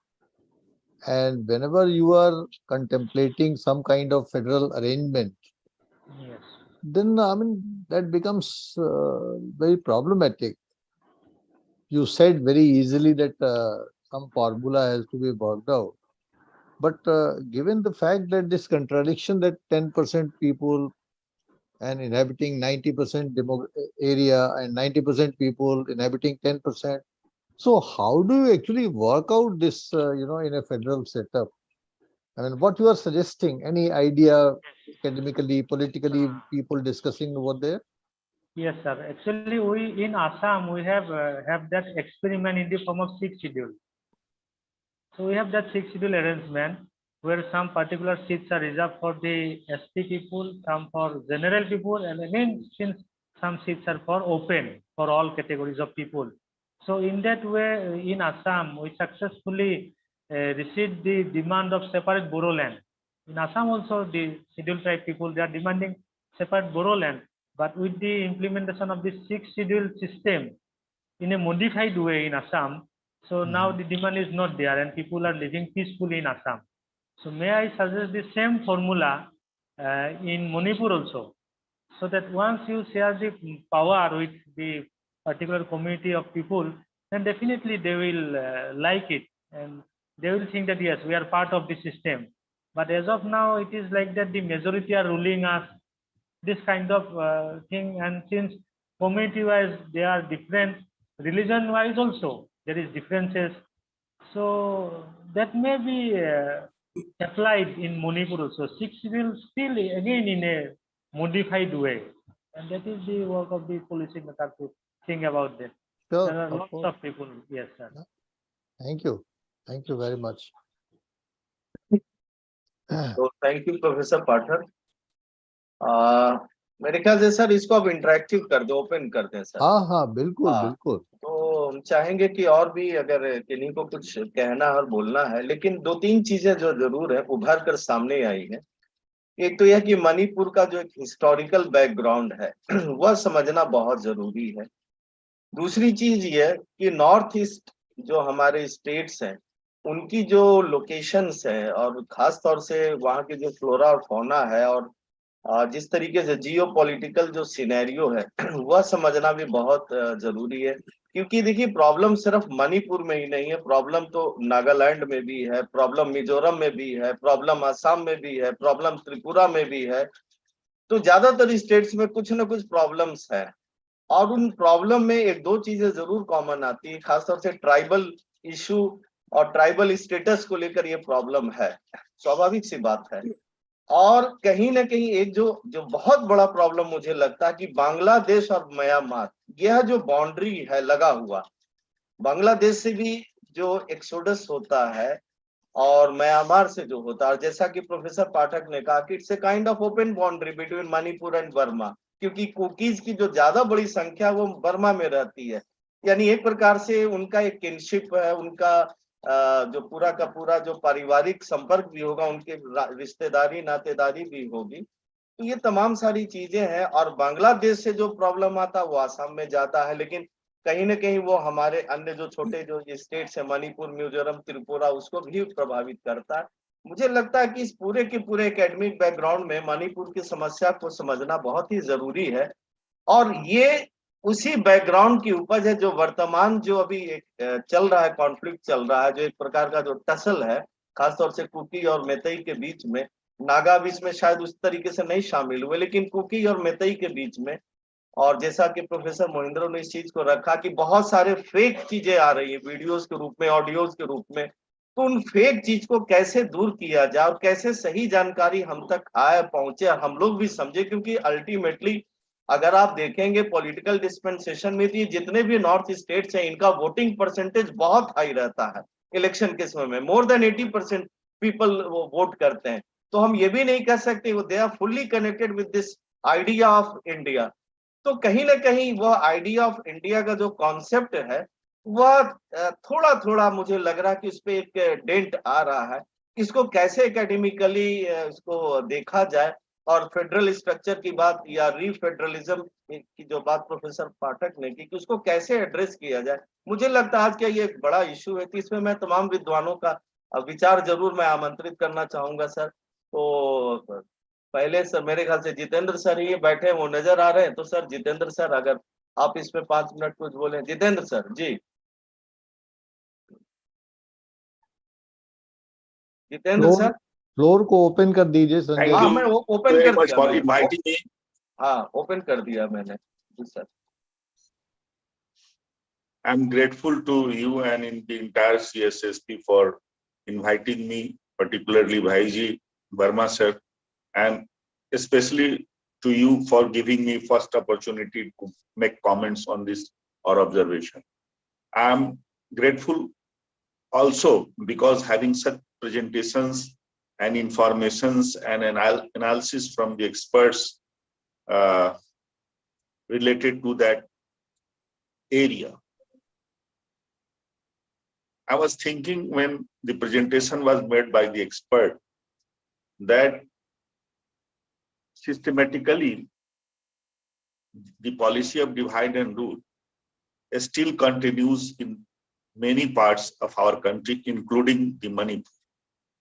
And unfortunately, the forces against the country were not dealt as it should be dealt by the government.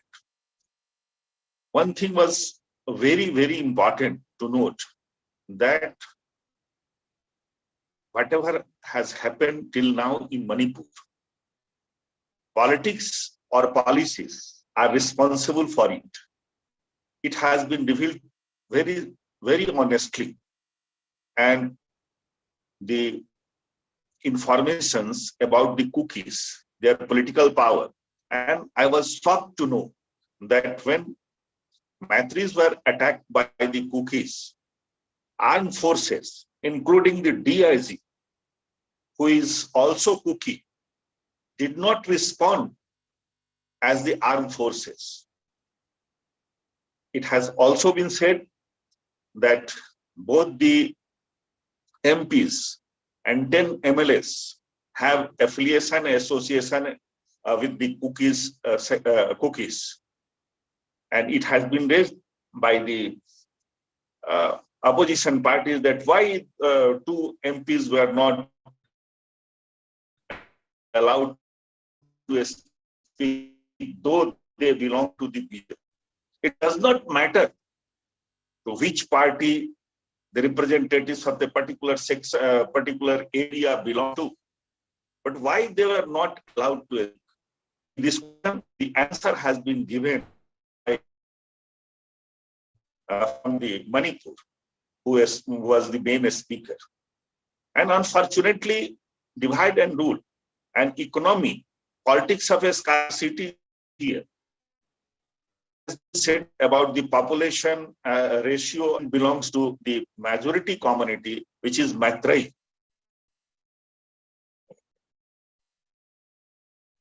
90%, and unfortunately, they were not satisfied with the 90%, and they were preparing to flush out the entire illegal migrants. Drug is also one of the illegal arms. Everything is associated which is needed for power. And power, in order to garner power, facts were ignored. And this is very unfortunate on the part of the government of India and the state government that they have ignored all these aspects. When I was investigating the pattern of the communal rights, the propaganda is one of the important tools for doing all these things. Media was used by the cookies. In India and outside India, a book was published distorting the facts. So this is very unfortunate. Case was also registered by the Matris. What happened to that, I do not know. It has not been explained. But they tried. The Matris tried their best, as it has been revealed, that they should protect the interest of the country and the society. They were targeted, and even the situation was also used this time also in order to that everything has been done by the bad name. Very unfortunate. Responsible persons, responsible organizations, foreign hands, drug and armed dealers must be dealt with iron hand. This is not a matter of the ethnic conflict alone. This also, the national security is also involved there. The importance of Manipur from a strategic point of view is also very important. So I think things should be taken very seriously, and the facts which have been revealed, different issues have been placed, and I am benefited. I learned a lot, and I think that the details given as a research scholar, as a political science scholar, I must congratulate him. And whatever Pathak ji has said, this is also very significant and important. I hope that we all are benefited out of it, and this should be placed for consideration. I think that if the researches, the outcome of the researches are ignored by the politicians, ultimately that harms the nation. True. I would not like to say about the communal rights, why those facts were not accepted or at least implemented. But in this case, I think, Verma sir, in this case, the facts which have been revealed for everyone to understand it, thanks to you also, that such an important information from the ground reality, from the ground reality have been revealed. You have given me opportunity, Sanjay ji. Thank you for. Thank you. Thank you, sir. Sanjay ji, Ganesh ji had जी sir, suggested discussion on this. बिल्कुल So if he is available, बिल्कुल available होंगे. Ganesh sir हैं, आप उपस्थित हैं? Ganesh sir, अगर आवाज आ रही है तो आप अपना वीडियो और ऑडियो ऑन करें।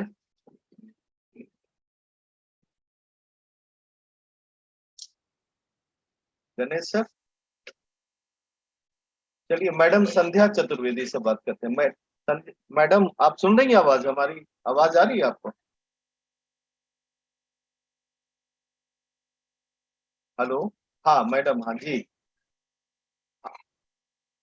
जी मैडम, तो अब आपसे निवेदन है मणिपुर पे, क्योंकि आपका हमेशा जब भी आप कुछ कहती हैं तो सबसे अलग होता है और बिल्कुल पिन पॉइंटेड होता है। तो मेरा आपसे निवेदन है कि आप भी मणिपुर पे अगर कुछ कह सकती हैं तो जरूर कहें। अनम्यूट कर ले मैडम, अनम्यूट कर ले। संजय जी, आज हम लोग इस विषय पर बहुत सारे प्रश्न और बहुत सारी उत्सुकता लेकर आए थे सुनने के लिए, और बहुत ही सारगर्भित वक्तव्य सुना। यद्यपि बहुत कुछ हम नहीं जानते इस विषय में, परंतु मुझे ऐसा लगता है कि मणिपुर का जो संघर्ष है या मणिपुर की जो लड़ाई है आपसी, वो मूल निवासी को लेकर है। कुकीज और मैतेई बहुसंख्यक है, पर जैसा कि आपने कहा उसी बात पर मेरी भी सहमति है कि एसटी स्टेटस कुकीज को प्राप्त है।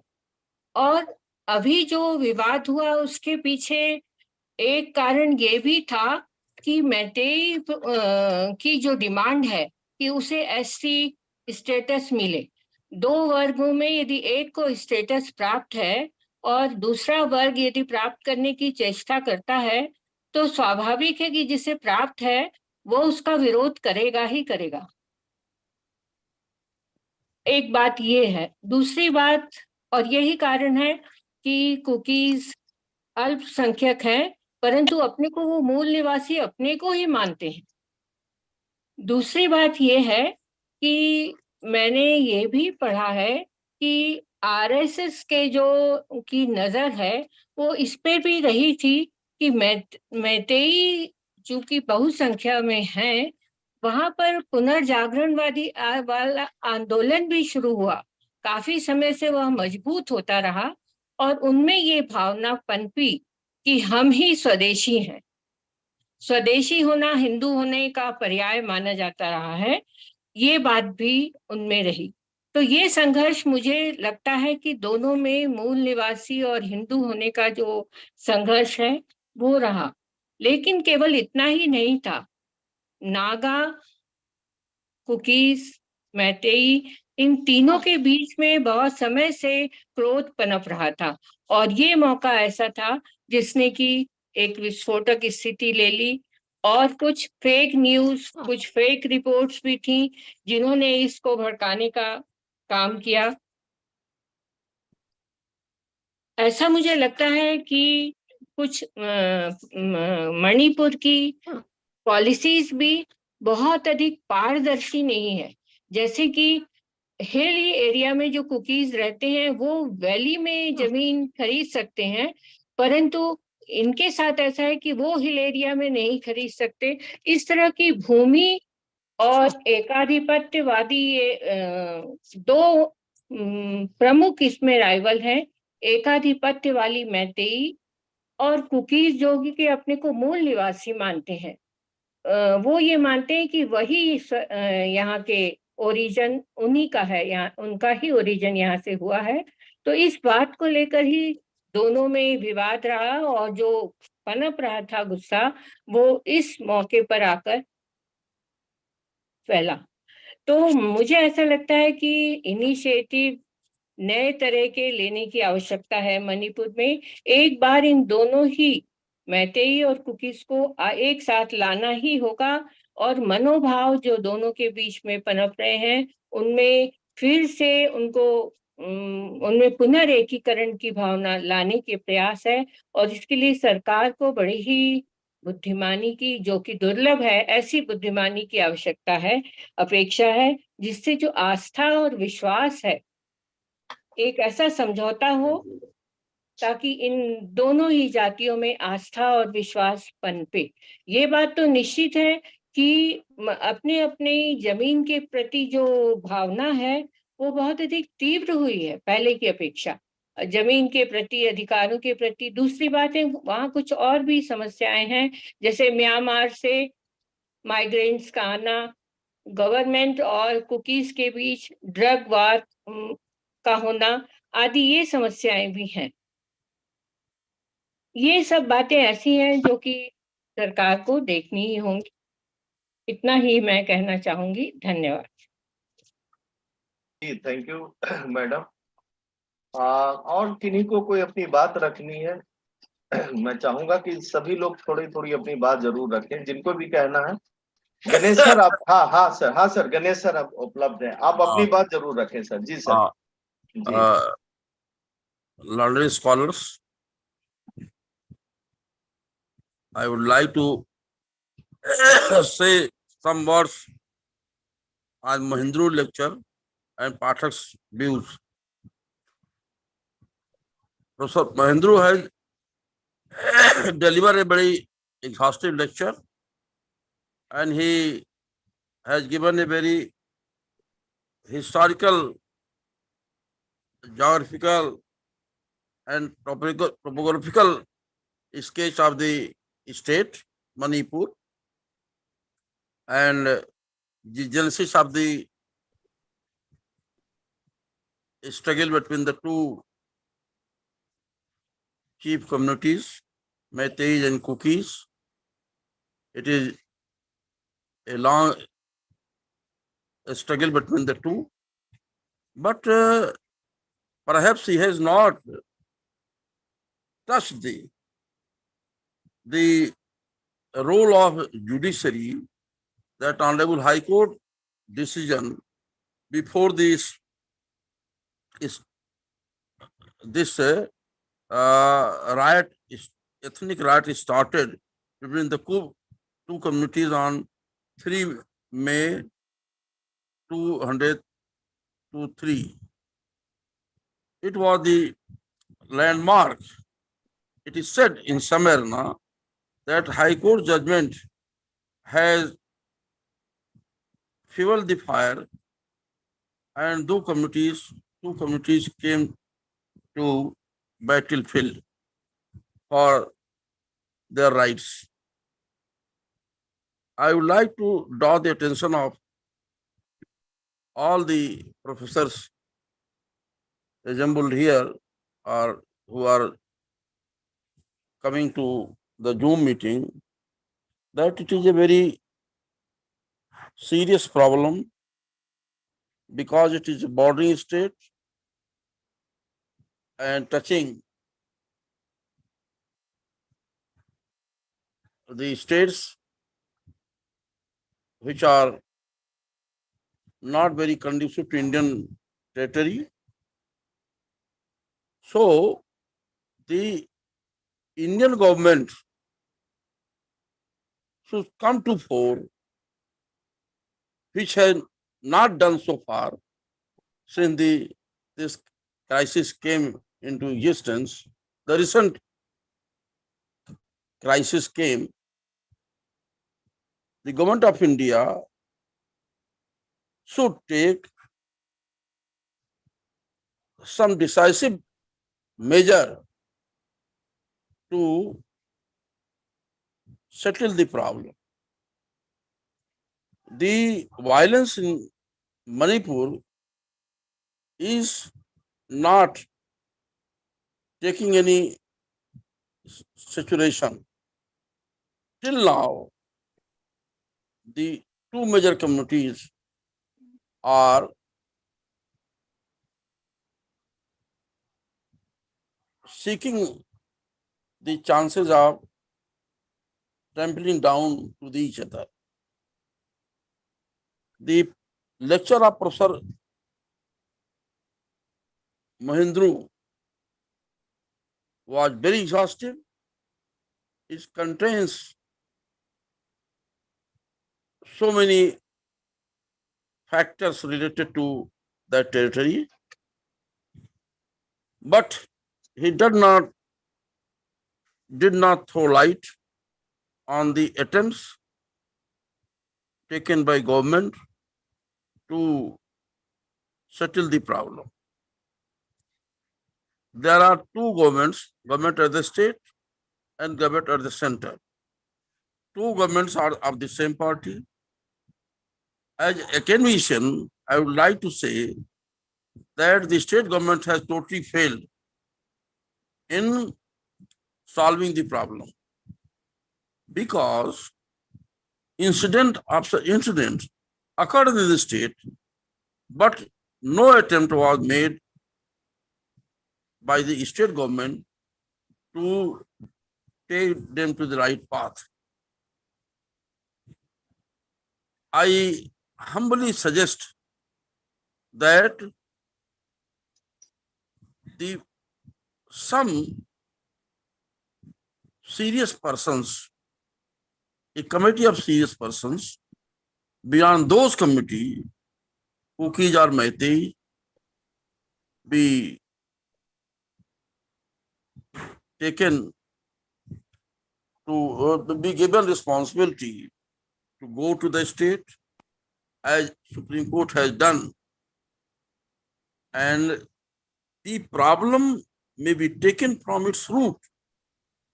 And as Madam Sandhya Chaturvedi told, the question of Adi or Anadi, the question of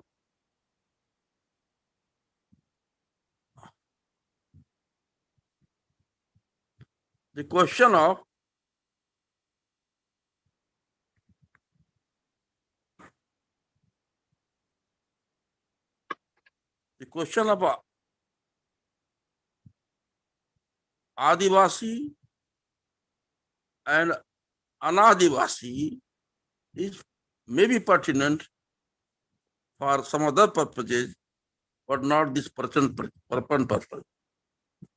It is my humble suggestion that the scholars may come to a consensus to send their opinion to the government of the day, so that the violence, ethnic violence, or some problems that are rooted in the state may be solved out and remedy will be done. Thanks. Thank you, sir. Thanks. मेरा कहना यह है कि राज्य में जो जाति हिंसा हो रही है, उस हिंसा की जड़ तक जाने की जरूरत है। ऐतिहासिक जो भी कारण रहे हों, उनका तात्कालिक समाधान क्या हो, इसके तरफ दोनों राज्यों का ध्यान होना चाहिए, केंद्र सरकार का भी, राज्य सरकार का भी। एक प्रकार से आज तक केंद्र सरकार ने उस परिप्रेक्ष्य में कोई ऐसा विजिबल कदम नहीं उठाया है, दृश्य कदम नहीं उठाया है, जिससे कि इस मामला का समाधान हो सके। आज भी हिंसा चल रही है और हिंसा को शांत करने का कोई सशक्त उपाय नहीं ढूंढा जा रहा है। जो चीज भावनाओं से हो सकती है, उसको तलवार से नहीं खत्म किया जा सकता है। तलवार कुछ समय के लिए सार्थक हो सकती है, लेकिन समस्या के समाधान के लिए, जैसा कि एक बड़े नेता ने वहां विजिट किया था, उन्होंने कहा कि जब मैं कुकी क्षेत्र में जा रहा था तो लोगों ने कहा कि यहाँ मैती गार्ड्स को मत ले जाइए, ये मैती पुलिस वाले नहीं होने चाहिए, और जब मैती क्षेत्र में जाओ तो कुकीज नहीं होने चाहिए, क्योंकि दे विल स्टार्ट एट दो मार डालेंगे। राहुल गांधी का मैं वक्तव्य बता रहा हूं। तो इतना जब तनाव पैदा हो गया है, तो केवल कानून से काम चलने वाला नहीं है। गांव से गांव, शहर से शहर, मोहल्ले से मोहल्ले में बैठकर लोगों को ये आश्वासन देना होगा कि आपके साथ कोई अन्याय नहीं होगा। कानून बना देने से शायद, हमारे वर्मा जी बहुत विज्ञ विद्वान बैठे हुए हैं, कानून के निर्माण से काम नहीं बनने वाला है जब तक उनकी भावनाओं को हम नहीं सहला देंगे। इतना लंबा इस समय का संघर्ष है, 3 मई से चल करके आज तक चलता जा रहा है। सरकार के प्रयास कहाँ हो रहे हैं? जब सरकार से पूछा गया, कहा हमने 4 तारीख को ही वहाँ डीजीपी हटा दिया था, वहां पर हमने चीफ सेक्रेटरी हटा दिया था, बड़े बड़े अधिकारियों को हटा दिया था, 3 को घटना होती 4 को हटा दिया, लेकिन जो नाकारा चीफ मिनिस्टर है उसको आपने नहीं हटाया। उसके शासन में कुछ ऐसी खामियां रही हैं जिनको आपके हाथ में था। आप स्टेट गवर्नमेंट को टेक ओवर कर लेते, राष्ट्रपति शासन लगा देते, सेना भेज देते। तो ये मेरा सबमिशन है, लेकिन अंततः जो भावनाएं हो उनको हमें कोमल भावनाओं को टच करना पड़ेगा। इन बातों के साथ मैं अपनी बात खत्म करता हूं। आप लोग आदरणीय वर्मा जी ने मुझे बोलने का मौका दिया, बहुत बहुत धन्यवाद।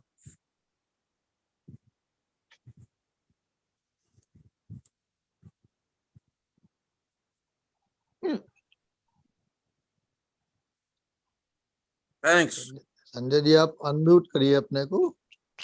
सॉरी हाँ, थैंक यू सर।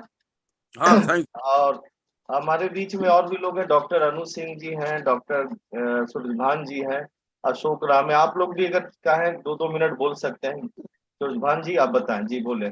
सर मेरा मानना है कि ये जो मैतेई और ये कुकी एक दूसरे को मिटाने पे तुले हुए हैं, और ये केवल इंटरनल कॉन्फ्लिक्ट ही नहीं है, इसमें एक्सटर्नल इंटरवेंशन भी हमें कहीं न कहीं लगता है। और केंद्र सरकार को इस पे बहुत अधिक ध्यान देना चाहिए, क्योंकि इनके पास इतना ज्यादा हथियार जो है दोनों समुदायों के पास में। अभी मैं कल की घटना देख रहा था कि पूरा परेड कराई जा रही कुकी समुदाय के लोगों के द्वारा, और मैतेई समुदाय जो है अलग से परेड कर रहा है। तो ये हमें लगता है एक्सटर्नल जो है इंटरवेंशन हमारा, क्योंकि मणिपुर जो है और अंतर्राष्ट्रीय सीमा से लगा हुआ है, तो इस पे बहुत अधिक ध्यान देने की जरूरत है। मेरा ये सजेशन है। और कोई किन्हीं को? डॉक्टर अनु सिंह, अशोक राम, चलिए सीमांति गुप्ता, आप लोग भी अगर कुछ कहना चाहे तो कह सकते हैं। मेरे ख्याल से सर हो गया है इंटरेक्शन, तो थोड़ा बहुत इस पे जो एक फाइनल टच हम लोग। हाँ संजय जी, एक सेकंड हम बोलना चाहते हैं। जी सर बताएं सर, बोलें। इतने अच्छे प्रेजेंटेशन के बाद महेंद्र जी ने दिया, और उसके बाद जो सप्लीमेंट किया, एक चीज बहुत स्पष्ट है, मैंने जो बातें कही उसके इतर, कि उसको जिस रूप में भी देखना है, लेकिन सबसे इंपॉर्टेंट बात यह है कि ये तो स्पष्ट है ना, ये आज की घटना नहीं है, ये आज का संघर्ष नहीं है। ध्यान में होगा जो रिपोर्ट्स आई उसमें ये बताया गया कि एयरफोर्स का भी प्रयोग वहां करना पड़ा, और जो ऑर्गेनाइजेशन बनाया गया, इस पहलू को बहुत शिद्दत के साथ महेंद्र जी ने रखा था, बाद में उसको इग्नोर माने इंटरप्रिटेशन में हम लोग नहीं उसको कवर कर सके, कि जो ऑर्गेनाइजेशन बनाया गया कुकीज का, वो सेपरेट होमलैंड, अलग से राज्य की निर्माण की, उनकी अलग राज्य की मांग जो है, वो उसका जो एलिमेंट है, और वहां जो डिस्टोर्टेड फैक्ट्स है, उसको जब तक ले हटाया नहीं जाएगा, उसके प्रति सावधान नहीं किया जाएगा, प्रॉपर चीजें साफ तौर पर नहीं आएंगी, तो वो चीजें डोमिनेट करेगी। तो जिसको कहते हैं ना कि ब्रेन में जो गलत बातें डाली गई है कुकीज के लिटरेचर के माध्यम से, जिस तरह से मैत्रेयी के बारे में, तो लिटरेचर का बड़ा इंपॉर्टेंस होता है। आप तो विद्वान हैं, सब लोग पॉलिटिकल साइंस के भाई जी बैठे हुए, हम क्या कहें। प्लेटो ने क्या कहा था, लिटरेचर का इतना इंपॉर्टेंस है, उसको कहा गया कि फासिस्ट है। फर्स्ट फासिस्ट में ये भी कहा था कि लिटरेचर पर कंट्रोल करने की बात होती है। तो जिस तरह से मीडिया का उपयोग हुआ, तमाम खोजना पड़ेगा, गवर्नमेंट को बहुत शिद्दत के साथ, बहुत ईमानदारी के साथ, इम्पार्शियलिटी के साथ उन फैक्टर्स को पहले खोजना पड़ेगा। जैसे वर्मा सर रिसर्च में खोजते हैं ना, दूर तक जितने प्रश्न आते हैं, उन प्रश्नों का बैठ करके समाधान संहार करना पड़ेगा। जो विदेशी एलिमेंट्स हैं, इलीगल माइग्रेंट्स की चर्चा महेंद्र जी ने बहुत स्पष्ट तौर पर की थी, म्यांमार की चर्चा की थी, इजराइल की चर्चा की थी, आर्म्स इतने जो आ रहे हैं दोनों समुदाय के प्रति, अभी जो बात कही गई, दोनों समुदाय में अब जो आर्म्स पकड़े जा रहे हैं, आर्म्स किसके पास हैं, कहाँ से आए हैं, उसकी अगर पड़ताल की जाएगी तो ये बात समझ में आएगी कि साहब ये क्या हो रहा है। और अभी इस बार जो घटना घटी है, महेंद्र जी ने जो बात कही कि 100 गांवों को जला दिया गया, मैत्रेयी आर्म फोर्सेज वहां खड़ी है। हमने जैसा कहा कि उन्होंने कहा कि डीआईजी जो थे एफिलिएशन किसी के साथ, और असम राइफल्स के बारे में भी उन्होंने बात कही। जब आर्म फोर्सेस भी अगर उन फैक्टर्स के आधार पर काम करेंगे तो वैसे लोगों को भी चिन्हित करके उनको नौकरी से निकालने की जरूरत है। जिस तरह से कश्मीर को धीरे धीरे डील किया गया, एक बार डील करने की जरूरत नहीं है, इसको भी धीरे धीरे डील करना पड़ेगा। उन तमाम एलिमेंट्स को विड आउट करना पड़ेगा जिसके वजह से वहां ये स्थिति बनी हुई है, उसको देखना पड़ेगा गंभीरता से, अलग से उसके लिए कार्यालय बनाना पड़ेगा पीएम। ठीक है सर। ये सारे जितने सारे लोग जो भी विचार आया है, और इसको फाइनल शेप देते हुए मेरा निवेदन सीएसएसपी के डायरेक्टर प्रोफेसर वर्मा सर से है कि अब अंतिम वक्तव्य के तौर पर सर इस पूरे मणिपुर सिचुएशन को किस तरीके से आप देखते हैं, समझते हैं, और क्या इसका सॉल्यूशन हो सकता है, what could be the possible solution, जो पिछले 3-3.5 महीने से ये जो चल रहा है सर, तो इस पे एक आपका क्या विचार है सर? मुझे लगता है कि अंतिम वक्तव्य के तौर पर आपसे ही इस प्रोग्राम को हम लोग फिर समाप्त करेंगे सर। तो sir Verma sir please sir. मेरा भी एक निवेदन है वर्मा सर से, मेरा वर्मा सर से भी है, आपसे भी है, धर्मेंद्र जी से भी है, सीएसपी से है, कि ये जितनी चीजें आई हैं और आप लोगों को सामर्थ्य भी, उसको समराइज करके एक रिपोर्ट बना करके और प्राइम पीएमओ ऑफिस को और होम डिपार्टमेंट को जो भी आया है, जैसा आया है, और उसमें जो विश्लेषण वर्मा सर करे, उस सारे विश्लेषण को भेज दिया जाए। उनका करे कि नहीं करे वो काम, ये बहुत इंपॉर्टेंट होगा कि साहब इसको भेज दिया जाए और प्रेस को भी दिया जाए कि इतनी चीजें वहां इस तरह की हैं। तो हम समझते हैं कि इसका बड़ा लाभ मिलेगा देश को, ये मेरा मानना है। वर्मा सर से मेरा अलग से ये निवेदन है, और संजय जी आप लोगों से भी, इस काम को इतना जब किया है, एक्सरसाइज हुआ है, तो एक्सरसाइज का उपयोग होना चाहिए। धन्यवाद जितेन भाई, आपके सुझाव हमेशा बड़े मौलिक और बहुत ही लाभप्रद होते हैं। सबसे पहले तो मैं प्रोफेसर महेंद्रो का धन्यवाद करना चाहूंगा कि उन्होंने मेरे आग्रह को स्वीकार किया और मणिपुर पे हम लोगों को तमाम बातें बताई। It was really very enlightening, बहुत सारी चीजें नई जानने को मिली। मैं ऑनेस्टली ये कन्फेस करूंगा कि हम लोग की अपब्रिंगिंग थ्रू एजुकेशन और थ्रू मीडिया ऐसी रही है कि नॉर्थ ईस्ट हमारे एजेंडा में बहुत कम रहा है। आज भी मणिपुर की घटना हाईलाइट हो गई, उसको लेके एक मीडिया हाइप हर जगह चल रहा है। कभी भी कोई इन्फॉर्म डिबेट सुनने को नहीं मिली मणिपुर पे। केवल वो एक मुद्दे को लेके घसीट रहे हैं जर्नलिस्टिक एंगल से कि ऐसा और वैसा, महिला और उसके वगैरह वगैरह तमाम अस्मिता और उनके ऑनर की बात। ऐसे मौकों पे शायद हम लोग भूल जाते हैं कि ये देश एक बहुत बड़ा देश है जिसमें विश्व की सबसे बड़ी जनसंख्या रहती है और असंख्य विविधताओं के साथ हम लोग रहते हैं। It can be differences of ethnicity, it can be differences of religion, it can be difference of culture, it can be difference of caste, language, and hundreds of differences. और हो जाएगा जिसके लिए 1947 से लेके या और भी उसके पीछे आप चले जाइए तो एक बहुत लंबा चौड़ा कॉन्फ्लिक्ट का भी इतिहास है। हर कंट्री का एक इतिहास होता है जिसमें एक कॉन्फ्लिक्ट का भी इतिहास होता है।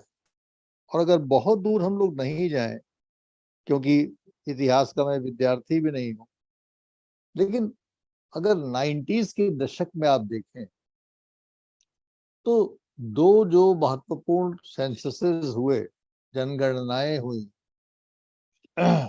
1991 और 2001, ये जो दो जनगणनाएं थी, तो जनगणना वहां पे एक बहुत इंपॉर्टेंट इशू हो जाता है, जहां पे की विविधताएं बहुत ज्यादा रहती हैं, क्योंकि उसी जनगणना को आधार बना के सरकार को पॉलिसी डिसीशंस, अफर्मेटिव एक्शन से संबंधित हो या और भी वेलफेयर से संबंधित हो, प्राइमोर्डियल ग्रुप से रिलेटेड हो, वो बहुत सारी पॉलिसीज बनानी पड़ती है।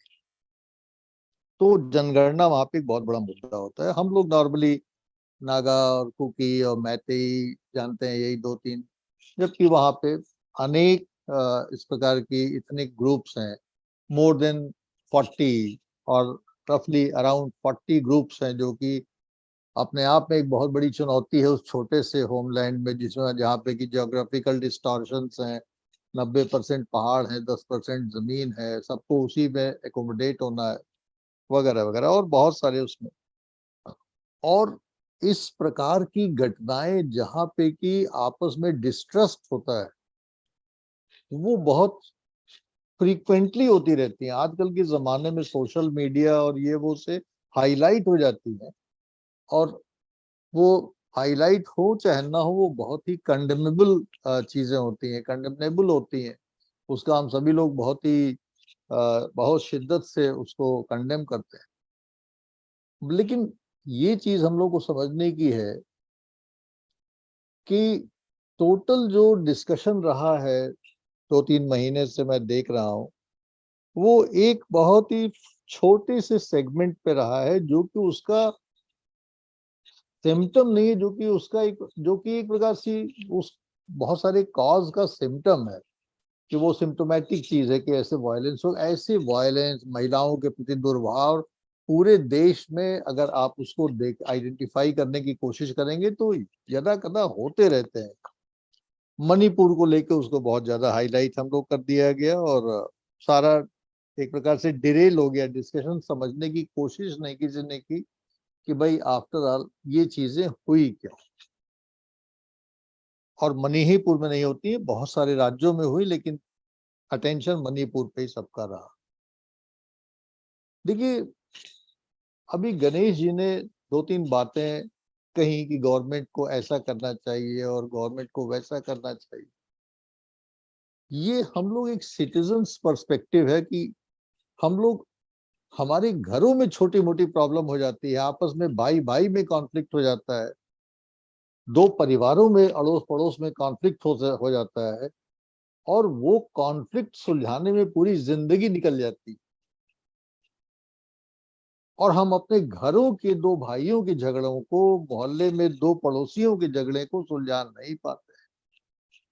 और जहाँ पे एक लॉन्ग ट्रेडिशन हो कॉन्फ्लिक्ट्स का और आपस में एनिमोसिटी का और डिफरेंसेस का, मिसट्रस्ट का, प्रिडोमिनेंस का, एक दूसरे का हक छीनने का एक लंबा इतिहास है।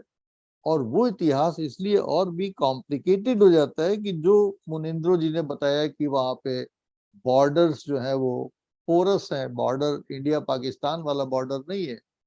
अब जाके गवर्नमेंट ने 100 किलोमीटर पे फेंसिंग किया है, 400 किलोमीटर पे काम चल रहा है, और करीब 1000 किलोमीटर या पता नहीं 2000 किलोमीटर का बॉर्डर जो है अभी उस पे वो हो रहा है, उसकी सर्वे हो रहा है कि भैया वहां फेंसिंग कैसे हो।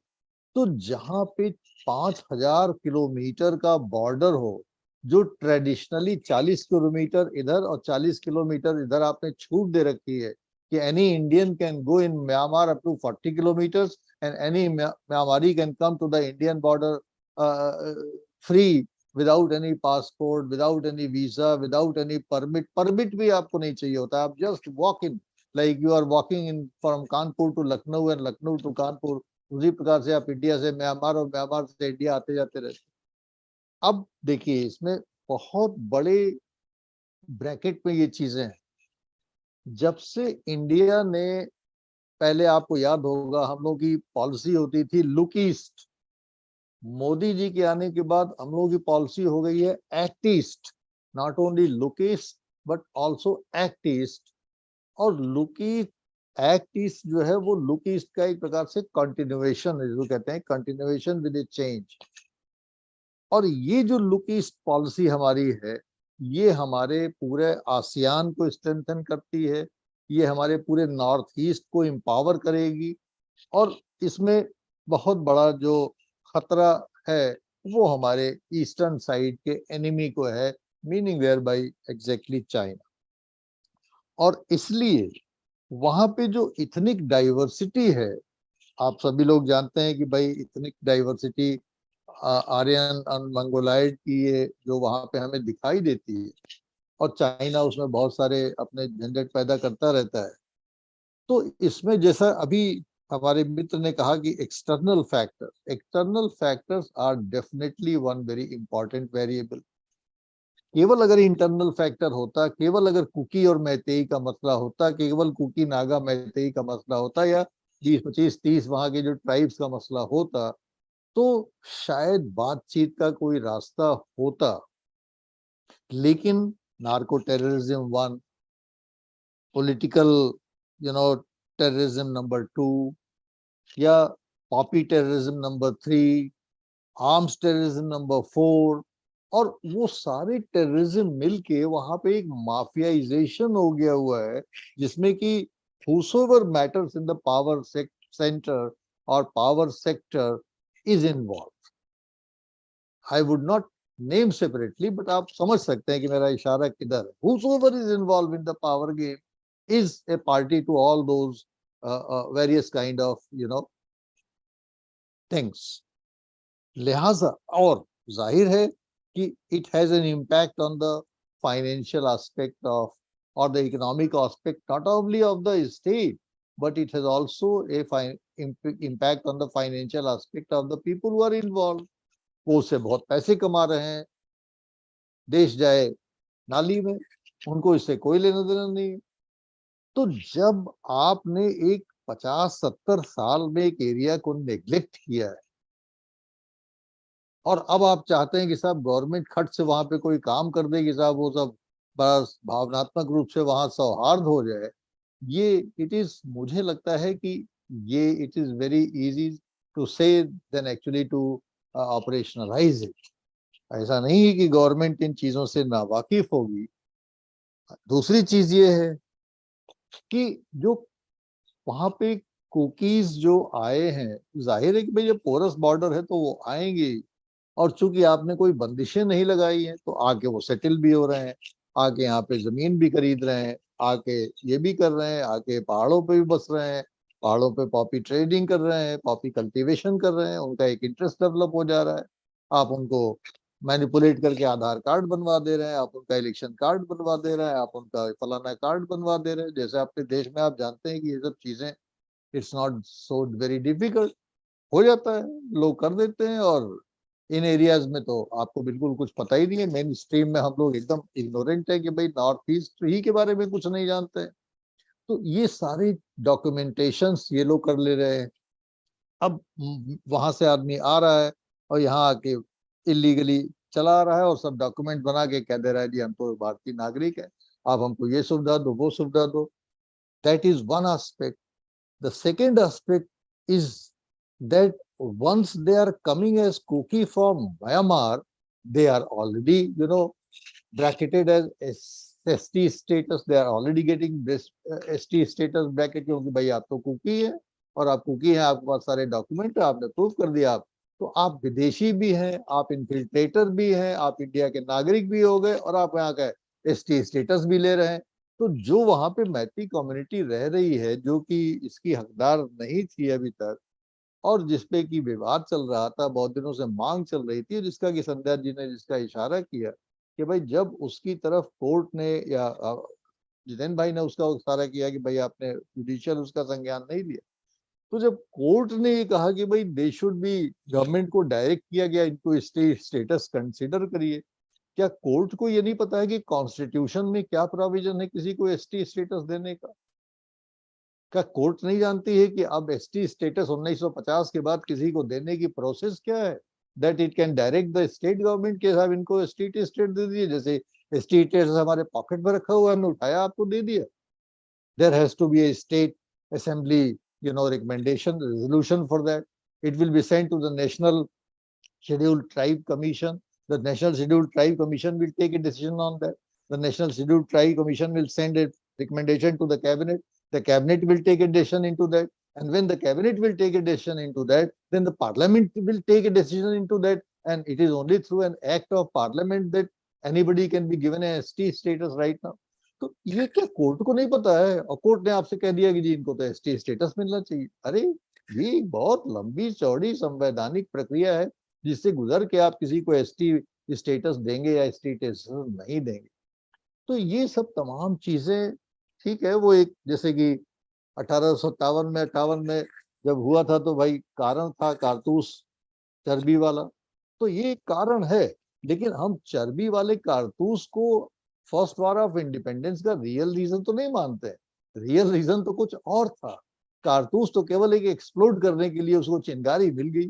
उसी प्रकार से जैसा कि संध्या जी ने कहा कि आपने वो, या गणेश जी ने कहा कि आपने जुडिशियल उसका वो नहीं किया, तो कोर्ट का डिसीजन मैं मानता हूं कि एक एक्सप्लोजन था कि कुकीज को ये लगा कि भाई ये तो मैं 23 को भी ST स्टेटस मिल जाएगा तो फिर हमारा क्या होगा, वगैरह वगैरह। जो मेन देखी चीज है वो दो चीजें हैं अब यहाँ पे।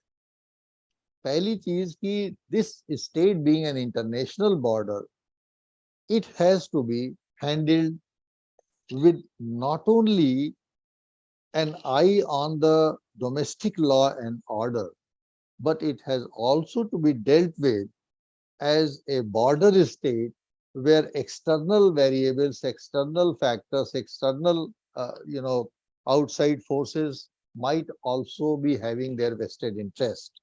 तो एक तो आपको ये चीज देखनी है, नंबर 1।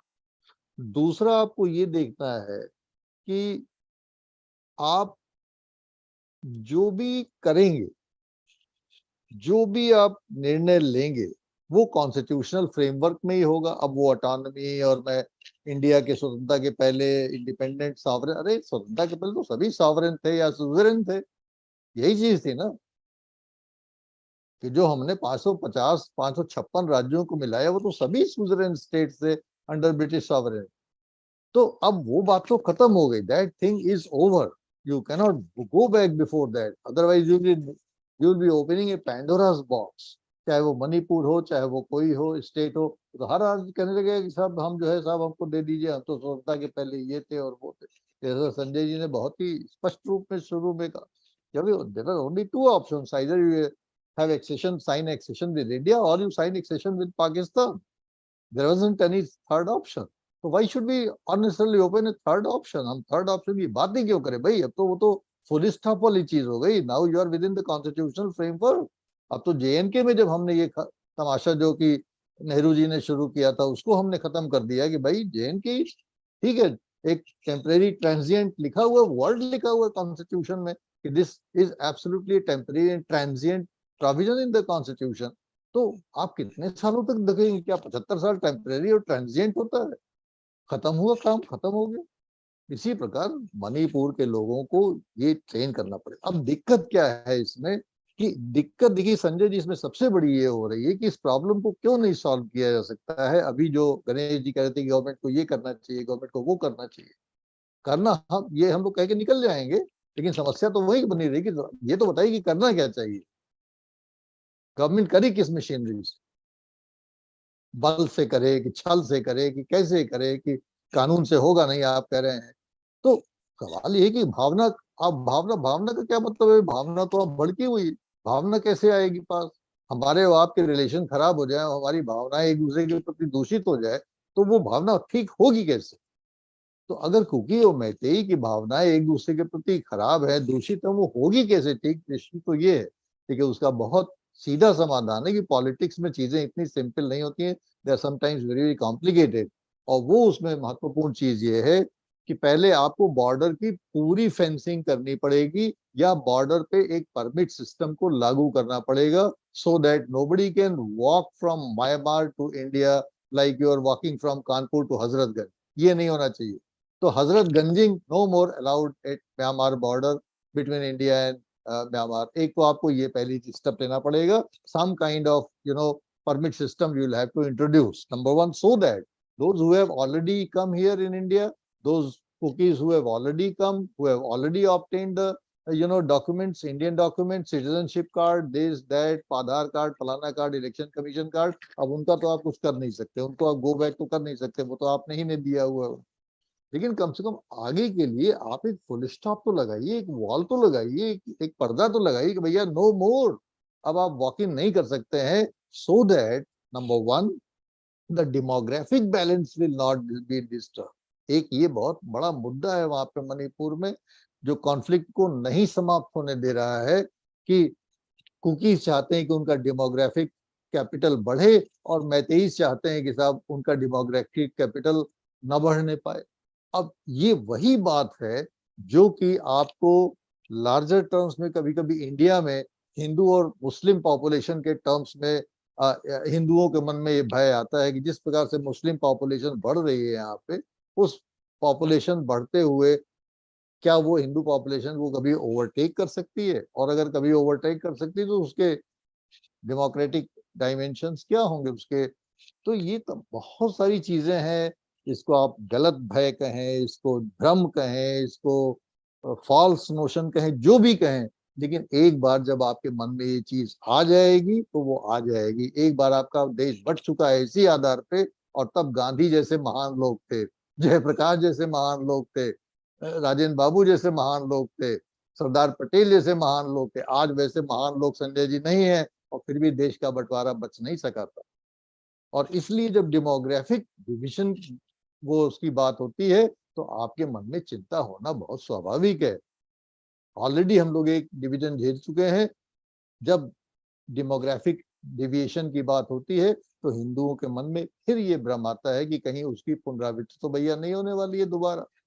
यही चीज संजय जी कुकी और मैतेईज और नागाज के मन में वहां पे है कि अगर एक कंपोनेंट का रेगुलर जो है इनफ्लो बना रहेगा इंडिया में, तो कभी भी आप उसमें भावनात्मक रूप से सद्भाव पैदा नहीं कर पाएंगे। ये इसका फंडामेंटल समझ लीजिए कि जो रीजन है वो समझने की जरूरत है कि this demographic disturbance in the entire population of Manipur is one of the most defining reasons for this kind of mistrust and this kind of conflict between the communities। एक दूसरे का वो सहारा लेते रहते। दूसरी चीज हमारे आसाम के भाई ज्योतिराज ने बड़ी अच्छी बहुत ब्रीफ और बहुत बहुत ही अच्छे ढंग से चीजों को, दो चार चीजों को हमारे सामने पुटअप किया, और उन्होंने एक समस्या का समाधान दिया कि भाई 6th schedule, we need to read 6th schedule कि 6th शेड्यूल क्या है। हम लोग 6th शेड्यूल के बारे में उतना ज्यादा अभी वाकिफ नहीं है, क्योंकि इस साइड में हम लोग को उसकी कोई जरूरत नहीं महसूस होती कि हम 6th शेड्यूल को पढ़ें। But that's a pointer and I will read 6th schedule कि भाई 6th शेड्यूल्स में किस तरीके से प्रॉब्लम्स को आसाम में हैंडल किया गया है, और उसके तहत किस तरीके से मणिपुर की प्रॉब्लम को एड्रेस किया जा सकता है। तो these are some very benefiting pointers जो कि हम लोग को आज पता चले हैं। उसको भी देखने की जरूरत है कि उसमें भाई क्या मेथोडोलॉजी है मणिपुर की समस्या का। और जब इस बात से हम लोग एग्री कर रहे हैं कि भाई they are both Indians, Kukis are Indians and Meiteis are Indians, Nagas are Indians, और हम उन पे आर्मी से गोली नहीं चलवा सकते। तो संजय जी जब आप उन पे आर्मी से गोली नहीं चलवा सकते, पुलिस में आप देख रहे हैं कि police is also Kuki and Meitei और नागा और ये और वो, उसमें भी वो डिवाइडेड है, क्योंकि वो इमोशनल चीजें हैं ना। एक एक एक जैसे हमारे लोगों ने रिवोल्ट कर दिया था 1857 में कि हम अपने लोगों पे गोली नहीं चलाएंगे, उसी, और बहुत सारे सिपाहियों ने रिवोल्ट कर दिया। उसी प्रकार से जो कुकी है वो पुलिस में है, जो नागा है वो पुलिस में है, जो मैतेई है वो पुलिस में है। और अगर वो भी, क्योंकि उनके भी माँ बाप तो वही है ना, उनके भी अंदर वही भावनाएं हैं, तो वो आप उनसे उम्मीद नहीं कर सकते हैं कि साहब उस कैंप में जाइए तो कुकी कैंप में जाइए तो कुकी ही सिपाही रखिए अपने साथ, और मैतेई कैंप में जाइए तो मैतेई सिपाही रखिए आप। ये तमाम चीजें बहुत ही ज्यादा कॉम्प्लिकेटेड हैं, and we must accept all these realities and accept that the government of India is probably not able to move very fast because it is not very sure how to handle them emotionally, and by bullet it cannot handle.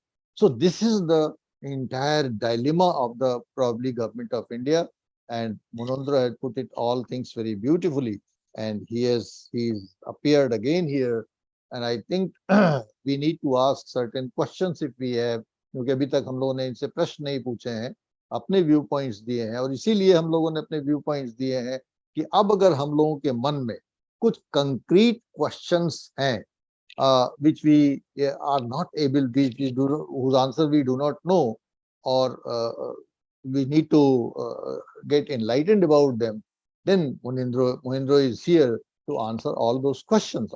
Obviously, nobody has a ready-made answer.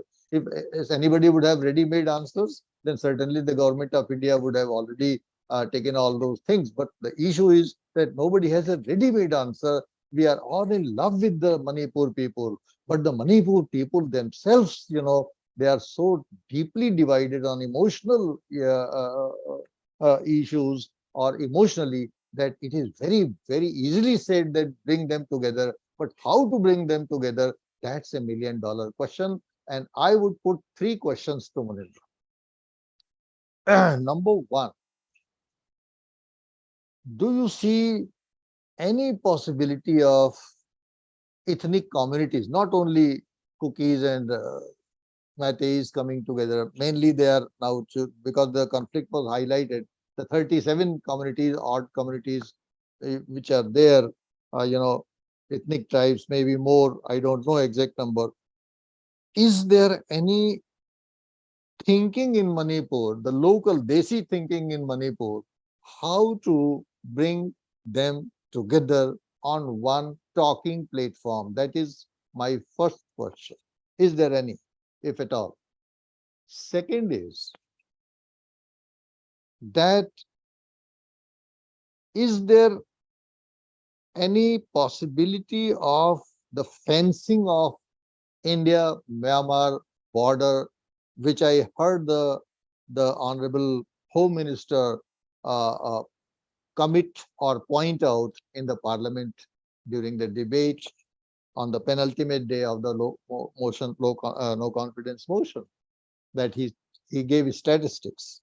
Is that a reality or not? And is there any possibility that if there are fencing between India and Myanmar, there would be the influx of cookies would probably be stopped? And third is, do you see a real political will, whether it be, because both the governments are working in tandem, as you rightly said, the government should have been removed, or Sanjay said, or somebody said government should have been removed, but the Home Minister's logic was that, well, the Chief Minister is cooperating. So, I mean, that means the state government and central government both are working in tandem. And if they are working in tandem, do you see, do you feel, as one of the members of a tribe and rising above the tribal boundaries, do you see any possibility that this narco-terrorism, this arms terrorism, this poppy terrorism, and so many things, political terrorism combined together, any escape route? These are my 3 brief, short questions. Munindra, you can unmute yourself. Yeah. Thank you very much, sir. Very relevant questions. The first questions, I must say that, yes, probably there will be possibility for peaceful living in Manipur, because if all these communities, Naga, Kuki, and Meiteis, sacrifice their ambitions or their aspirations to negotiate something to the negotiable way. So, but Manipur is a very complex situation in the sense that the Naga is also demanding Greater Nagaland. On the one hand, other hand, they are dreaming a very vast land territory of from the Manipur and from the Nagaland, from the Assam, and from other parts also. So in the meantime, the government of India also wanted to bifurcate the Nagaland. ENPO demands, they have already in the ending situation, but the final decision is yet to be confirmed. So in the meantime of the NSNIM demanding the Greater Nagaland, the Nagaland is already bifurcated 6 districts in the Eastern Naga People organizations with the union territory like that. So on the other hand, Kuki also demanding very separate administrations and other things like that. But if it is sincere enough by the central government or by the state government not to manage the conflict, just to end the conflict situation, why not it is possible? I strongly believe that it will be very much possible to live together as it was. Then second thing, the issue of the fencing in the boundary, it is also on the hands of the central government. Yes, there may be demanding of a huge amount of the budget, but if it is they are willing to initiate the boundary, they can do. It is possible. Then the third question, please remind me the third question. Remind us that so many kind of terrorisms are there. Copy terrorism, narco terrorism, political terrorism, armed terrorism. Yeah. Any political will, because both the governments are working in tandem. But or there are local vested interests. But it is very much tough in the sense that many elite groups are involving in this trade. This is very tough. I will share one YouTube comment of the former police officers, Brinda Thonazam, very rightly observed that. But not only the state politician, up to the other, even to the parliament also, there are very big suspicions of involvement of political elite groups, not only the particular community, not only the Kuki, not only the Meitei, Nagas, almost all the elite group may have involved in this trade. So it will be very tough to control this drug mafia. So it is very in confusion. So even if the state government has potential to control this drug mafia, they cannot do without the support of the central government. So even in the central government also, there was also one incident when one defense minister directly came in a very about 15 years back or 10 years back, defense ministers of the India directly went to the More border town area. I don't like to mention the things of the those happenings. So in this way, most of the elite groups and they are involving in this trade. So it will be very difficult, I should say, sir. Thank you. Thank you, Mahindra. Thank you. और anybody question? किसी का कोई question हो तो कुछ बात की जाए.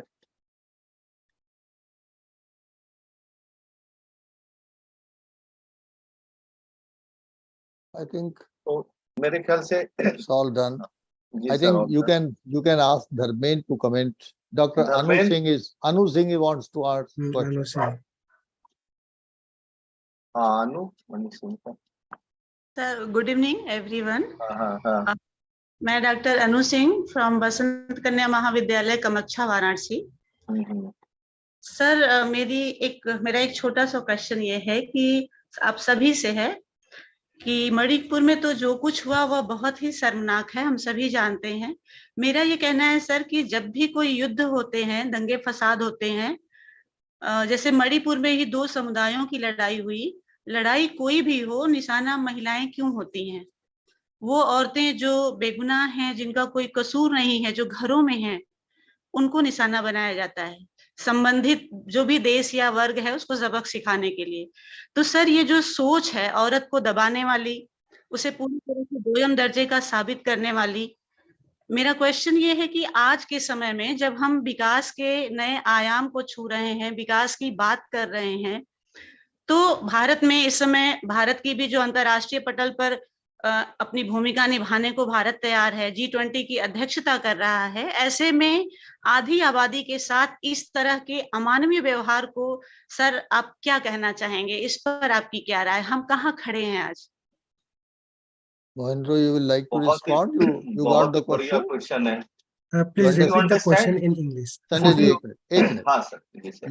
You understood the question, or shall we repeat it in English? Please repeat in English. Okay. The lady is asking that in any conflict, whether it be Manipur or anywhere in the country, whenever there is a conflict between communities, why is it that only ladies are targeted or women are targeted? That's her question. Yes, in general, since long back, in different conflict situations, women are targeted because they are trying to expose the dominance of the another group. So, in the one viral video for that, the Prime Minister Modi ji also strongly commented on that video also. It is also one example of these two communities, because when the mighty communities heard about the different act, unwanted act committed against the Meitei on that 3rd of May in the epicenter of the district Chochanpur, and in response against, or is a retaliation, another community is targeted by another group. So it is I don't know how to say that it is the in general in conflict situations it has happened like this. I have a supplementary question to this, very interesting question by Anu. The supplementary question is that normally we hear that the Northeast has accepted, matriarchal model of society. Now, I want to know, is that true? And if it is, that despite a matriarchal model of society in the Northeast, is still this kind of things we get from the Northeast? Because in this side, we have mostly a patriarchal society where the male dominates. But many people say that in the Northeast, there is a patriarchal format. So is that true or no? No, it is not necessarily related to the patriarchal and a matriarchal in my mind, that in Manipur it is a patriarchal society, but in the Meghalaya it is a matriarchal society. It may happen also in the Meghalaya also. So it is not necessarily related to the matriarchal and the patriarchal. It is the nature of the conflict situations. Okay.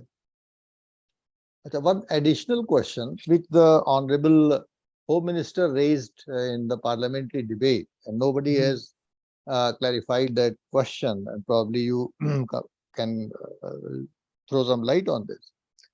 The Honorable Home Minister said in the Parliament that this viral video about naked women being paraded was, leaked to the press or to the made viral just before the parliamentary session, a day before the parliament opened its session.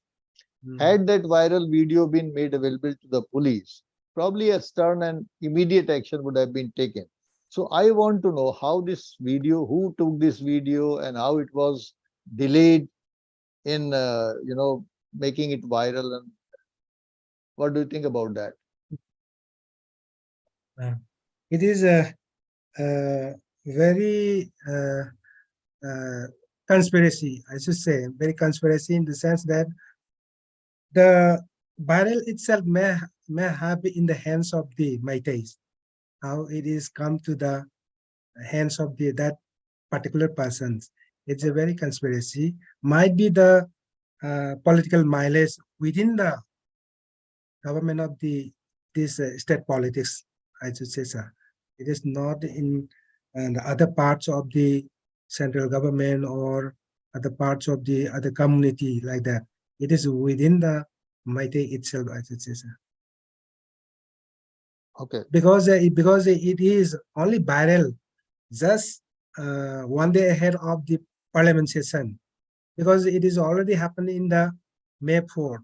So very behind the many questions are behind this.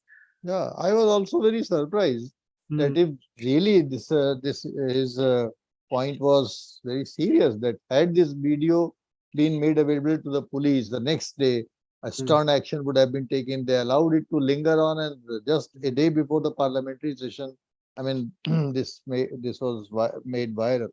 So I was also very curious about this thing. So thank you very much for clarifying. In one occasion, in a public functions, the present chief minister also very angrily opened some clues that this viral video maybe come out from that particular person, but not mention the particular person. But in this way, there is some hidden, some conspiracies. Big in the state politics. All right, thank you very much, Sanjay ji. Awesome. Okay, Mohindu, thank you so much. और मेरे ख्याल से अनु आप शायद मतलब जवाब आपको मिल ही गया होगा. और anybody को else? Can you ask Dharmendra if he's on the Dharmendra आवाज आ रही है? Can he say a few words? हाँ ठीक है, धर्मेंद्र आ गए. ठीक है. हाँ धर्मेंद्र, इसके बाद एंड भी आप कर दीजिए वोट ऑफ थैंक्स के साथ भी. ठीक है. नहीं, एक मिनट आपको जितेंद्र जी को 1 मिनट समय देना पड़ेगा. धर्मेंद्र को पहले बोलने दीजिए, फिर जितेंद्र जी 1 मिनट, फिर धर्मेंद्र जी उसका एंड करें. नहीं सर, बोलना नहीं है मुझे कुछ. अच्छा, बोलना नहीं है. ऑलराइट, चलिए तो फिर जितेंद्र जी को 1 मिनट दे दीजिए, उसके बाद आप वोट ऑफ थैंक्स दे दीजिए.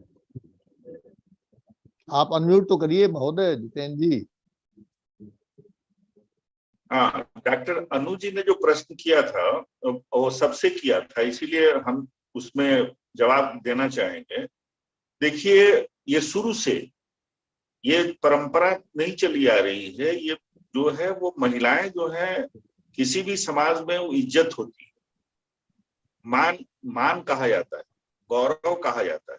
और किसी का गौरव और मान अगर मर्दन करना है तो उनके महिलाओं को अपमानित कीजिए. आप देखिए, मुगल पीरियड में भी हम जब काम कर रहे थे, एक आर्टिकल मैंने लिखी थी, अलीगढ़ मुस्लिम यूनिवर्सिटी में हमको इनवाइट किया गया था, genetic determination and individual liberty. उसमें मुझको एक तथ्य मिला कि ये जो बच्चियों का जो भ्रूण हत्या वगैरह की जो कहानी आती है, वो जो आए तो महिलाओं को, शासक को अपमानित करना है तो शासक वर्ग की महिलाओं को ही उन लोगों ने अपमानित किया. इसीलिए शासक वर्ग ने अपने बच्चियों का जन्म होते ही उसको मार देते थे. महिलाओं को अपमानित कर दो तो ऐसे ही अपमान हो जाता है, पूरे समाज का अपमान हो जाता है. वह परिवार जो है सो की साइकोलॉजी की बात है. किसी की महिला को अपमानित कर दी तो परिवार जो है सो कि ऐसे ही मर जाता है, उसको मारने की जरूरत नहीं होती है, उसको दूसरे ढंग से प्रतिष्ठित करने की आवश्यकता उसको होती नहीं है. तो दोनों चीजें हो जाती है.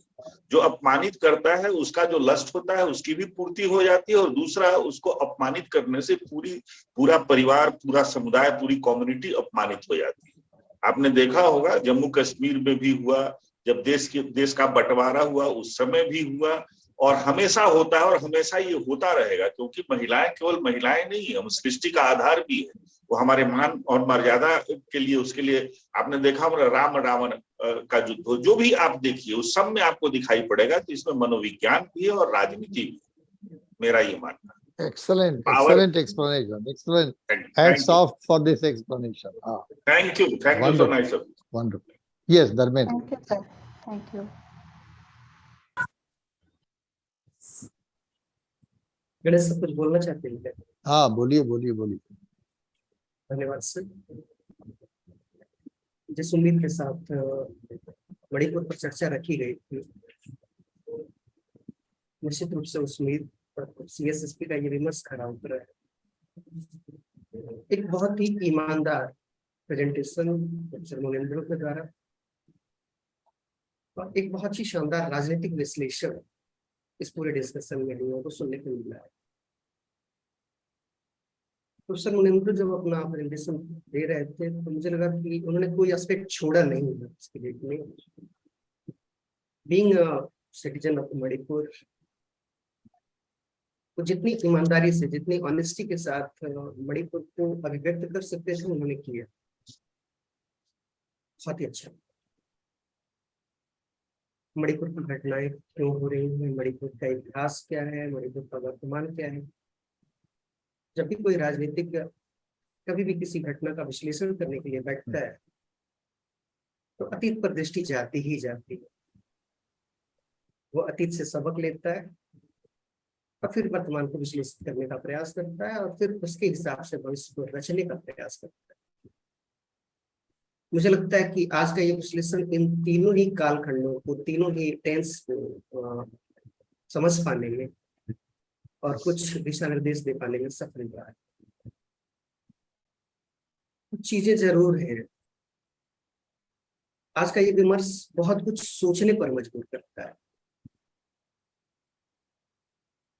केवल इस बात के लिए तो नहीं कि मणिपुर में कुछ एथनिक कॉन्फ्लिक्ट्स हैं, केवल इस बात पर नहीं कि कोई वीडियो वायरल हो गया, अगर हुआ तो वो इसी तिथि को क्यों हुआ, अगर नहीं हुआ तो उसको कुछ पहले हुआ होता। सर मुझे इस बात पर बहुत बड़ी आपत्ति उस दिन भी थी जिस दिन होम मिनिस्टर ने ये बात कही थी, और मुझे आज भी है सर। मैं सामान्यतः सर की बात पर कभी कोई आपत्ति नहीं करता, लेकिन आज भी है।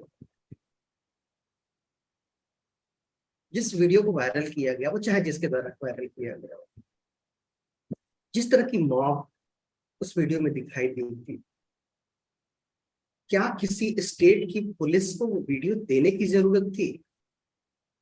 क्या स्टेट की पुलिस को इस तरह की घटनाओं का संज्ञान नहीं होना चाहिए? स्वतः संज्ञान उसको नहीं हुआ होगा। ये वीडियो वायरल हुआ होता या नहीं हुआ होता, लेकिन ये बात संसद में भी कही गई। पॉलिटिक्स केवल इस बात के लिए नहीं कि कॉन्फ्लिक्ट्स बढ़ाए जाए। सर, आप अक्सर कहा करते हैं कि politics is the process of conflict resolution. Conflict चाहे जितने साल का हो, चाहे जितना अतीत का हो, अगर वो कॉन्फ्लिक्ट इस हद तक जाता है तो सर जितना तो मानना पड़ेगा कि कहीं ना कहीं फेल्योर है हमें पॉलिटिक्स का। किसी पार्टी की बात मैं नहीं कर रहा सर, लेकिन जब भी कभी कॉन्फ्लिक्ट इस लेवल पर जाए तो हमें ये मानना होगा कि कॉन्फ्लिक्ट रेजोल्यूशन का प्रोसेस कहीं ना कहीं डिस्टर्ब हो रहा है और वहां हमारी पॉलिटिक्स फेल कर रही है। मुझे लगता है कि शायद प्रोफेसर मोनेंद्रो की इस बात पर ध्यान नहीं दिया गया कि सेंट्रल गवर्नमेंट ने आर्टिकल 355 का प्रयोग पहले से भी किया हुआ है। वहां पे 355 का प्रयोग करके सेंट्रल गवर्नमेंट लगातार नजर रख रही है मणिपुर की घटनाओं पर। एथनिक कंसर्न्स हैं सर।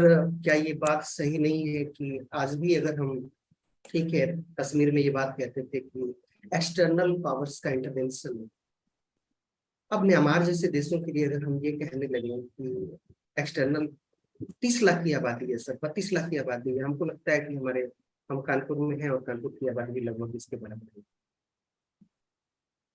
सर, आज का ये विमर्श हमें इस बात को सोचने पर मजबूर करता है कि हम बहुत बड़ी बड़ी बातों की जगह पे हम उन छोटे छोटे कंसर्न से भी अपने आप को जोड़े। क्यों? आखिर इतने लंबे समय में 5 साल से 7 साल से 10 साल से किसी एक पार्टी की सरकार हो सकती है, उसके पहले किसी और पार्टी की सरकार हो सकती है। मैं उस समग्र सरकारों की बात करता हूँ कि आखिर 75 सालों में विश्वास बहाली का कोई उपाय क्यों नहीं हो पाया। 75 साल के बाद भी अगर हम ये रोना रोते रहेंगे कि दो कम्युनिटीज में इस तरह के विवाद हैं, तो कम्युनिटीज में विवाद तो है सर, और वो निश्चित रूप से कहीं ना कहीं बढ़ते हुए दिखाई दे रहे हैं, वो घटते हुए दिखाई नहीं दे रहे। इस पर बहुत विमर्श की जरूरत है, बहुत सोचने की जरूरत है। कभी कभी लगता है कि सर वो सारी घटनाएं हुई अलग बात थी, लेकिन 3 महीने हमने एक दिन और सर से इस बात पर चर्चा किया था कि जिस स्टेट में 30 लाख के स्टेट में अगर 3 महीने लगातार वायलेंस चलता रहे और वहां पे हम कहें कि हमारी पुलिस हथियार नहीं उठाए। आज मैं पढ़ रहा था सर, 2 सूचनाएं मुझे बहुत अजीब लगी है। पहली घटना जब वायरल हुई थी तो उसके बाद महिलाओं ने कहा कि हमको पुलिस ने स्वयं ही सौंप दिया था। और आज के अखबार में है, अभी अनु मैम ने पूछा था कि महिलाएं ही क्यों पढ़ती हैं, आधी आबादी ही क्यों होती है। मैडम, ये बहुत ही शर्मनाक बात है, आज के अखबार में है कि हमें तो खुद महिलाओं के ग्रुप ने ही सौंपा था। कुछ एक और इस तरह की घटनाएं हुई हैं जिसमें महिलाओं ने महिलाओं पर ही आरोप लगाया है कि हमें तो महिलाओं के ग्रुप ने सौंपा था। हमें ये सोचना होगा कि ये जहर, ये बारूद बिछ क्यों रहा है, और अगर ये बारूद बिछ रहा है तो इसको तो चिंगारी की जरूरत होती है। इस कोर्ट का ऑर्डर आया या स्टेटस मिल गया, ये तो एक चिंगारी है।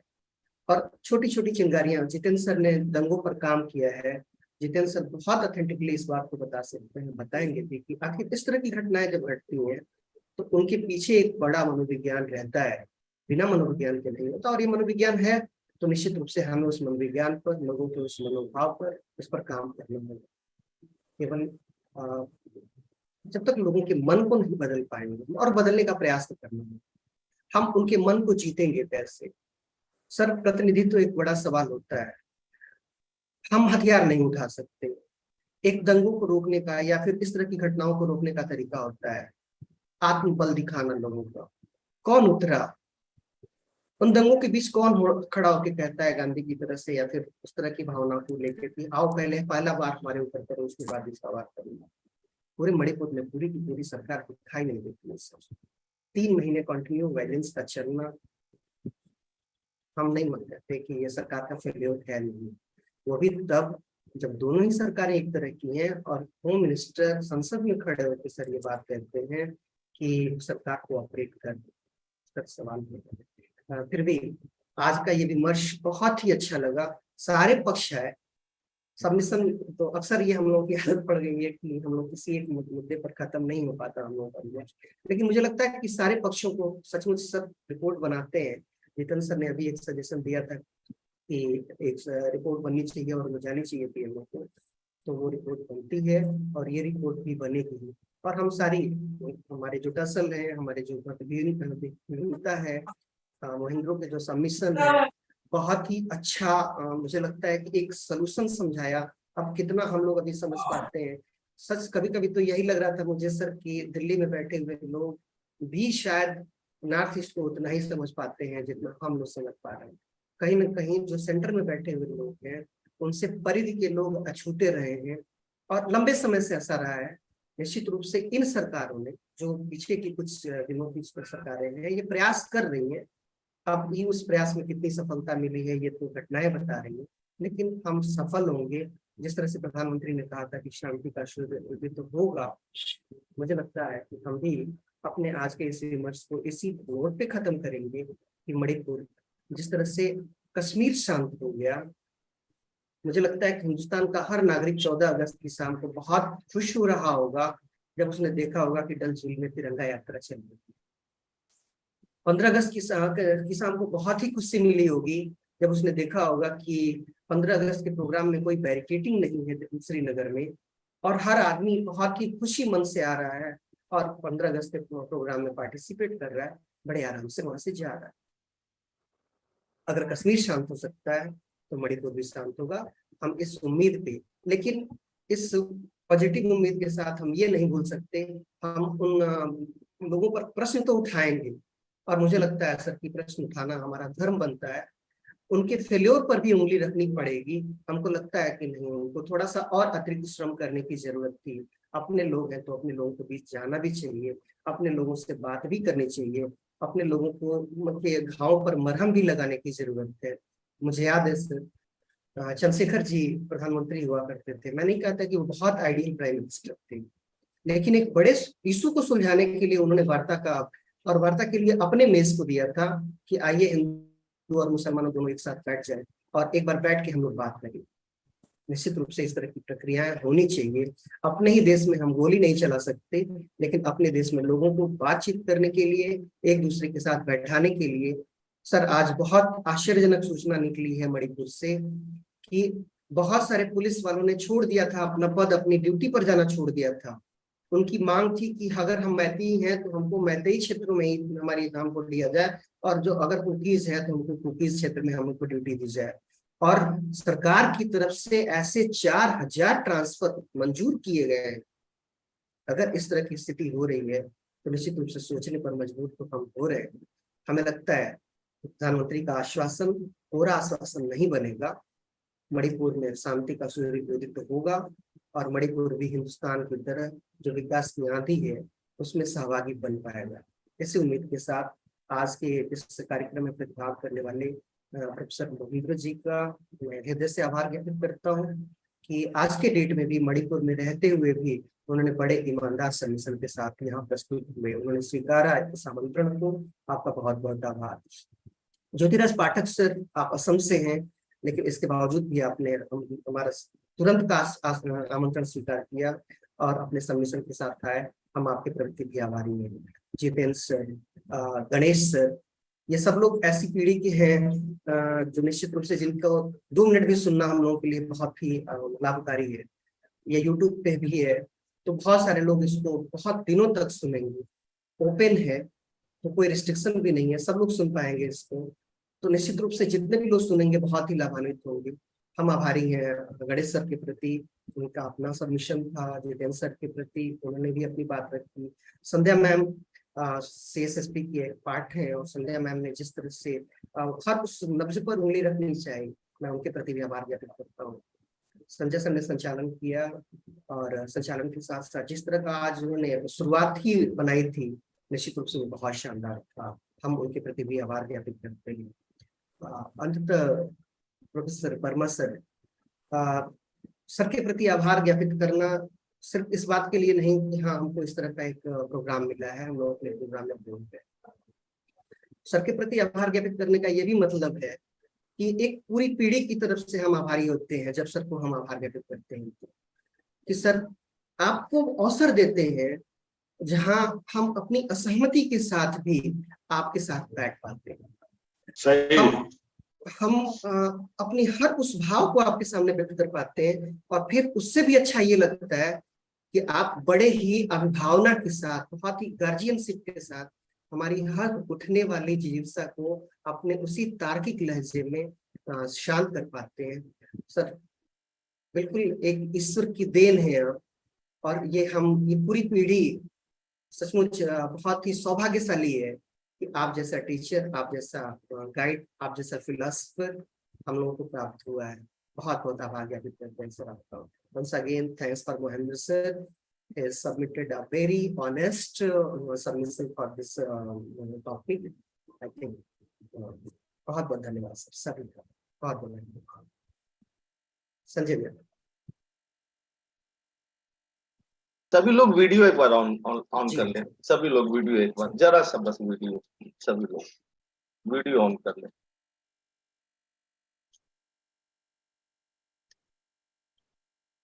ठीक है, ओके। Thank you everybody. अभी और कुछ लोग ऑन कर रहे हैं, थोड़ा समय तो दीजिए लोगों को। श्रीकांत जी, अशोक राम, सीमांति गुप्ता, सूर्यभान जी, आप भी कर लीजिए। बड़ा अच्छा लगता है वास्तव में संजय जी आपका ये सरार, सभी लोग वीडियो ऑन कर लें।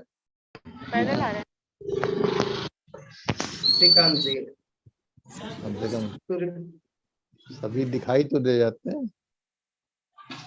अरे भाई, हम दिख रहा है कि नहीं? नहीं, आप दिख रहे हैं सर।